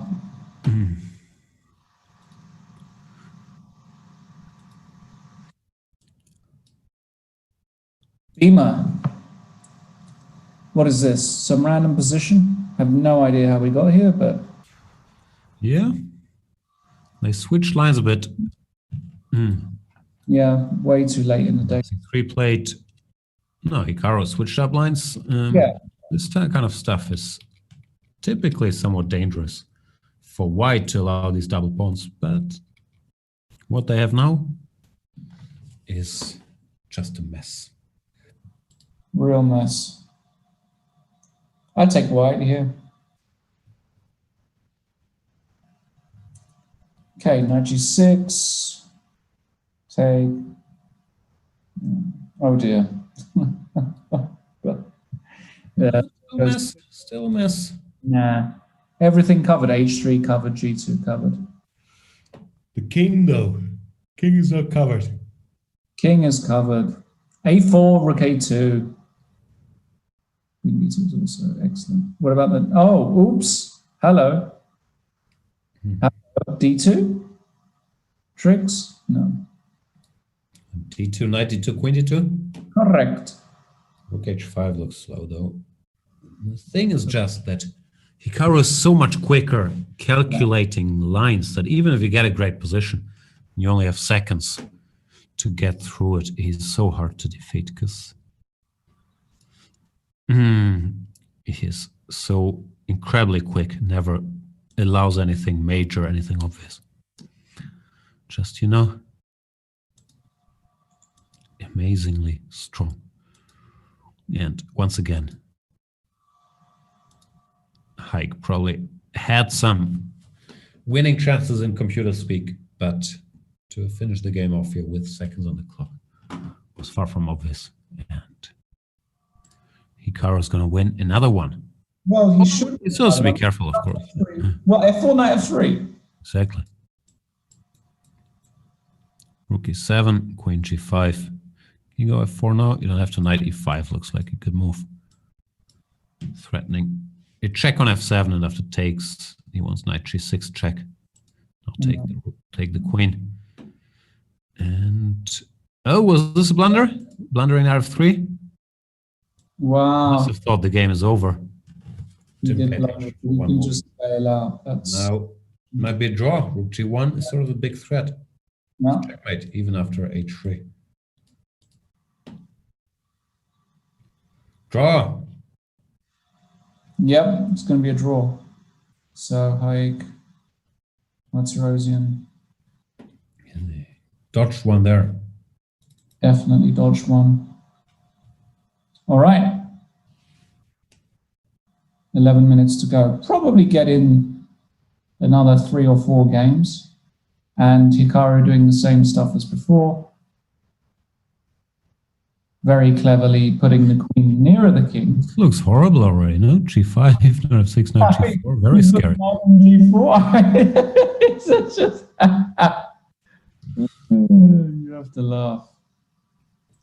I think these bad openings are underrated. I mean, Andrew Martin didn't do 55 DVDs for no reason. I didn't study his work. Is there a lot on stuff like this? Oh my goodness. Andrew is the king of offbeat open. I had no idea. Shout out to Andrew if you are somewhere in the universe.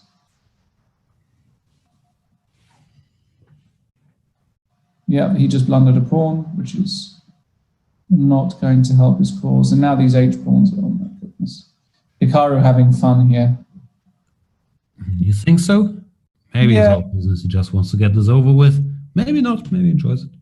He's probably enjoying himself, I would have thought.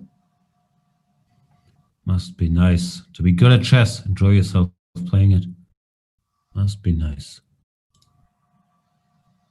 He's maybe not enjoying himself so much right now. No, this turned a bit. Something went a little wrong, but now he's still got everything under control. Rook D3, knight F4. It's very painful. Knight F4 probably coming, but after GF, white could still be in the driver's seat. Yeah, maybe. He doesn't do it. He goes Queen F3. Rook D3, knight E2. Blunders knight E2. Nah, it's just too many unforced errors. Yeah. Yeah. Time to get this one up. H6, King D3. It's not actually. Queen H6. Okay. D5. Must be just, I mean, how do you play a match like this? So frustrating, no? Like you try hard, you outplay him, but you just, you can't win a game. Or you could win one game. And that's it. Haik resigns. Seconds left. 2-3 more games. Yeah, Hikaru not going to be able to get to Magnus's total of 24. How did Magnus get 24 points? I mean, that's insane. Did win a lot of games in a row. Yeah, he won a lot, that's true. There were many more draws.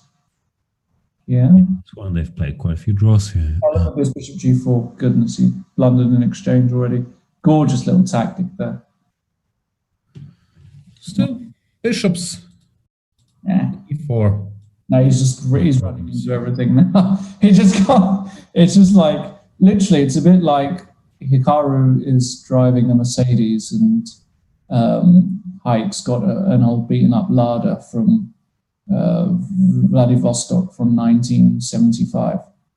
It's that kind of comparison we're looking at here. You have this ability to paint a picture with words. They keep playing this line. Yeah, why not? We can call it line.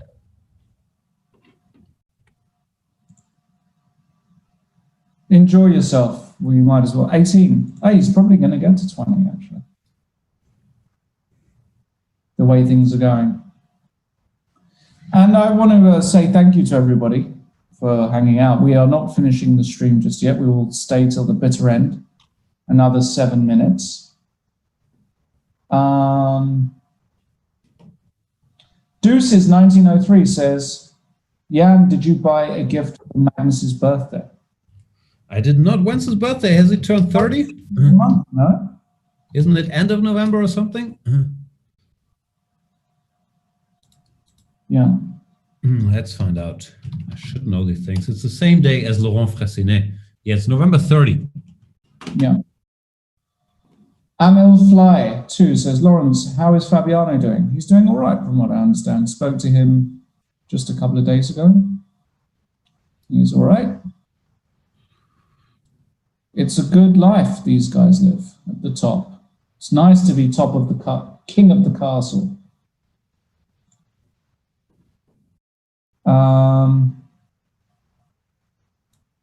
Yeah. Magnus Carlsen turning 30 on the 30th of November, by the way. Yep. I believe. That is correct. He's well and truly finito. 30 years old. It's all downhill from now. Yeah. If you compare yourself at age 30 with now, look what happened. Funny guy.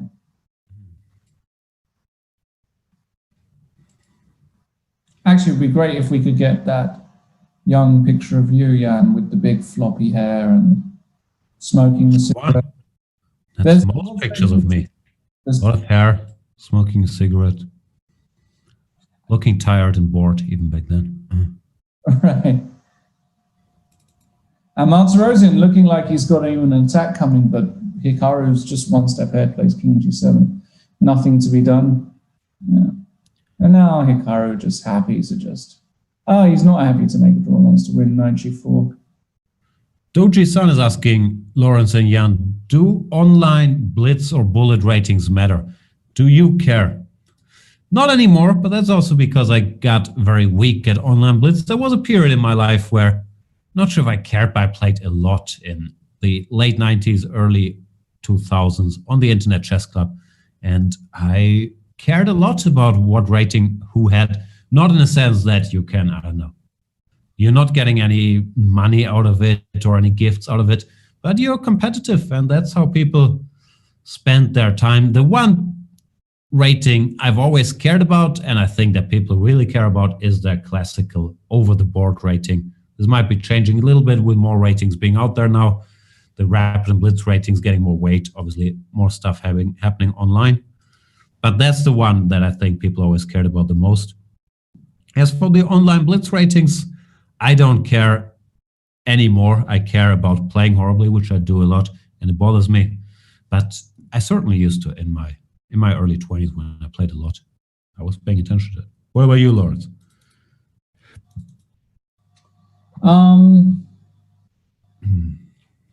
Nakamura winning another game in the meantime. Yeah, Naka, gorgeous little finish there.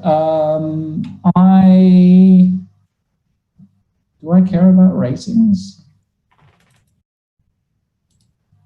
As long as I'm consistently above my good friend Ali Mortazavi, that's when it all ends. When Ali is higher rated than me, both online or in person, that's when it's time to really hang up the boots. I would say the same about Greg Shahadi, but Greg... That ship has sailed. Yeah, Greg has done very well recently. Zero talent, but my goodness, he's a hard worker. Goodness me, can he put in a graft, put in a shift when it comes to reading, or reading the Chessable series. Go and get yourself, I mean, that's what Greg Shahadi is doing, international master, crushing grandmasters left, right, and center. Just goes to show, you know, if it's good enough for him, and he's beating grandmasters all over the place, it's good enough for you guys. So go and get Chessable sorted out. No, Greg, he used to be like you, talented player, was prideful of not studying much, but using his natural talent, and it got him far, but not that far. But now he's weaponized that natural talent by actually studying openings, and look what he's doing to the chess world. Just a true inspiration for all of us at age 47. It's amazing what he's doing. No, fair play. I know Greg and I, we give each other a lot of stick, but I have to say fair play to Greg. His performances recently have been nothing short of fantastic, and he fully deserves it because he's put in the work. Wow, but beautiful. You know, I think you also noticed that the day has a lot of hours if you don't spend 8 of them tweeting about the Scandinavian opening. Yeah, exactly. I think he's started to optimize his time slightly. So bishop takes f6. Is Nakamura winning another one? Bishop takes f6, and he is transforming it into a winning endgame, isn't he? Probably knight g6, bishop g5. Yeah, This was a curious moment because you could go knight e2 check and then take here with check, but it doesn't win the queen because the queen recaptures the position. This is all just another win. Yeah, this is from years. Go d5 for once. Come on, no more g3. This is just from years and years and years of playing chess. Apart from being, of course, a super talent, you know. People often ask, how can he play so quickly? How can he? It's hundreds of thousands of games of chess, plus talent, and he's seen all the patterns. It's just pattern recognition and recollection. That's all it is. You know, and what can you say? I mean, it's just a master play. It'll be really interesting to see what happens when Hikaru does come up against somebody. Fedoseev will provide a much sterner test. Hikaru will still be favorite. Yeah, for sure. No, frankly, I think Hikaru is a favorite against anybody not called Magnus Carlsen in this format. Yeah. Against Magnus, I don't know. I would assume he's an underdog, but we've seen how close their recent matches were as well in different formats. But I believe that's the current pecking order. Of course, many things can happen. Yeah, many things can happen. I am curious to see what will happen in that match, because I think Fedoseev showed a lot of grit and a lot of determination. Meanwhile, Martirosyan is going to lose this game as well. He's just going to get mated every which way. He just threw in the towel. Enough is enough. Are they done? They're done. My beard. What's the final score? 21. There's more games coming in? No, are we done? That's it? Yeah. What is the score? I can't read it on that screen. 21-5. So he ties Carlsen's score more or less, yeah? Yeah, I mean, it was a battering from start to finish. And Martirosyan, it's not like he didn't have his chances. He did have chances to. You could tell he's a very strong player. He had many great positions, just as often couldn't convert them with this format. When you don't convert against Hikaru, you know, what do you want? I mean, he just, you know, Hikaru had at least 5 losing positions that weren't converted. And that's just what makes them so difficult, is that they're so tenacious, they find resources. Hikaru extremely resourceful with the knights today, as you saw, finding all kinds of tic-tacs everywhere. just what can we say? We just know he's an incredibly strong, incredibly gifted grandmaster who is, one of the favorites to win this tournament. So curious to see how he fares in later rounds. Hard luck, Martirosyan, qualified for the event, but is in the big boys league and just doesn't have enough in the tank to compete. So he'll have to do some serious work and improvement if he's going to come back another year and give these guys a real run for their money. But Hikaru, exceptional today. Didn't even play particularly well, according to his standards. I mean, I think he can play better chess objectively, but he's just supremely resourceful and possible to play against. Congrats to Hikaru, great match. Thank you guys for watching. There will be more action coming on good old Chess24. Of course, we'll continue to cover the Chess.com Speed Chess Championship in one formation or another. There's also the first event of the Champions Chess Tour, Skilling Open, which is going to start on November 22nd, featuring many, if not most, of the best players in the world. Me, I'll be off to doing my German stuff tomorrow morning. Second quarterfinal of the Zugzwang tournament, a tournament Lawrence Trent would be a tremendous favorite in if he was eligible. So that's going to be great fun. Thanks, Lawrence. I enjoyed it. It was fun. Yeah, it's a shame it wasn't more competitive. Maybe we can hook up again and commentate on another match, which is a bit more, as I say, a bit more competitive. But it was fun anyway. Commiserations, Haik. Congratulations, Hikaru. Get that premium membership. Don't forget, 40% off. Use the code SPEED20 in the checkout. And we'll be back again soon for sure. Special bundles with premium membership from Chess24. Super discounts on merchandise. Massive sales on courses from Chessable. Chessable and Chess24 bundles. With new deals appearing every day. Visit chess24.com/deals.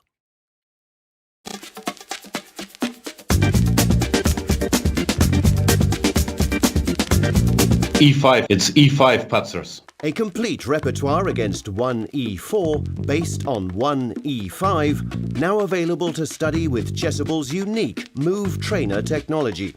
The backbone is the Marshall Gambit against the Spanish, with 3 Knight F6 against the Italian.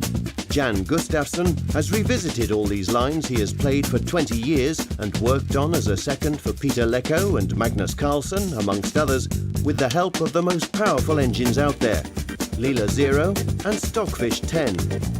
This has led to many new discoveries and a repertoire ready to master on Chessable that can serve the student for a long chess career. Maybe E4 doesn't exist after all. E5, it's E5 Patzers.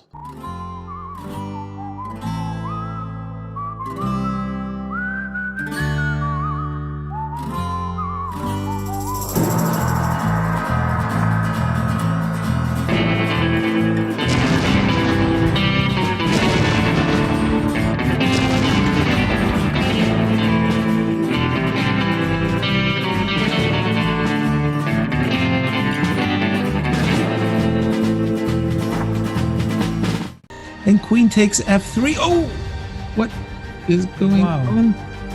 Oh, this is going to be a fortress. I just don't see any hopes at all. This is very easy. Just rook back and forth. Taking chess to the next level. Wow. Wow. Wow, yeah. Nothing else to say. Wow. Creating the future of the sport. Introducing the Champions Chess Tour. 10 months, 10 tournaments. The world's best players online and on TV.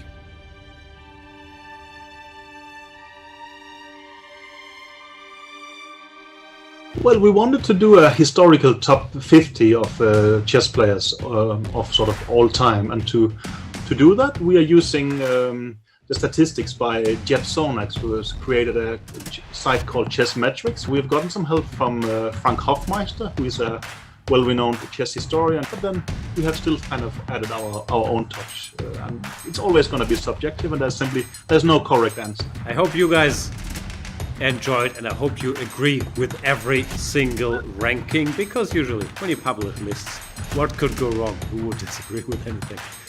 But yeah, it's been fun, and I hope you like it.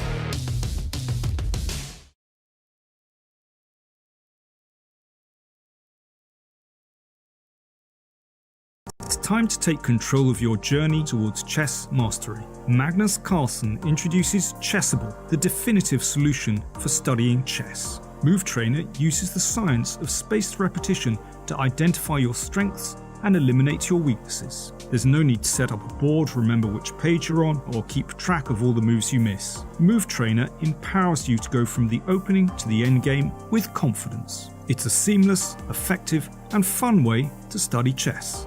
Choose from one of the largest online chess libraries in the world, with hundreds of titles ranging from classic books through to our exclusive Chessable courses, including over 100 free courses.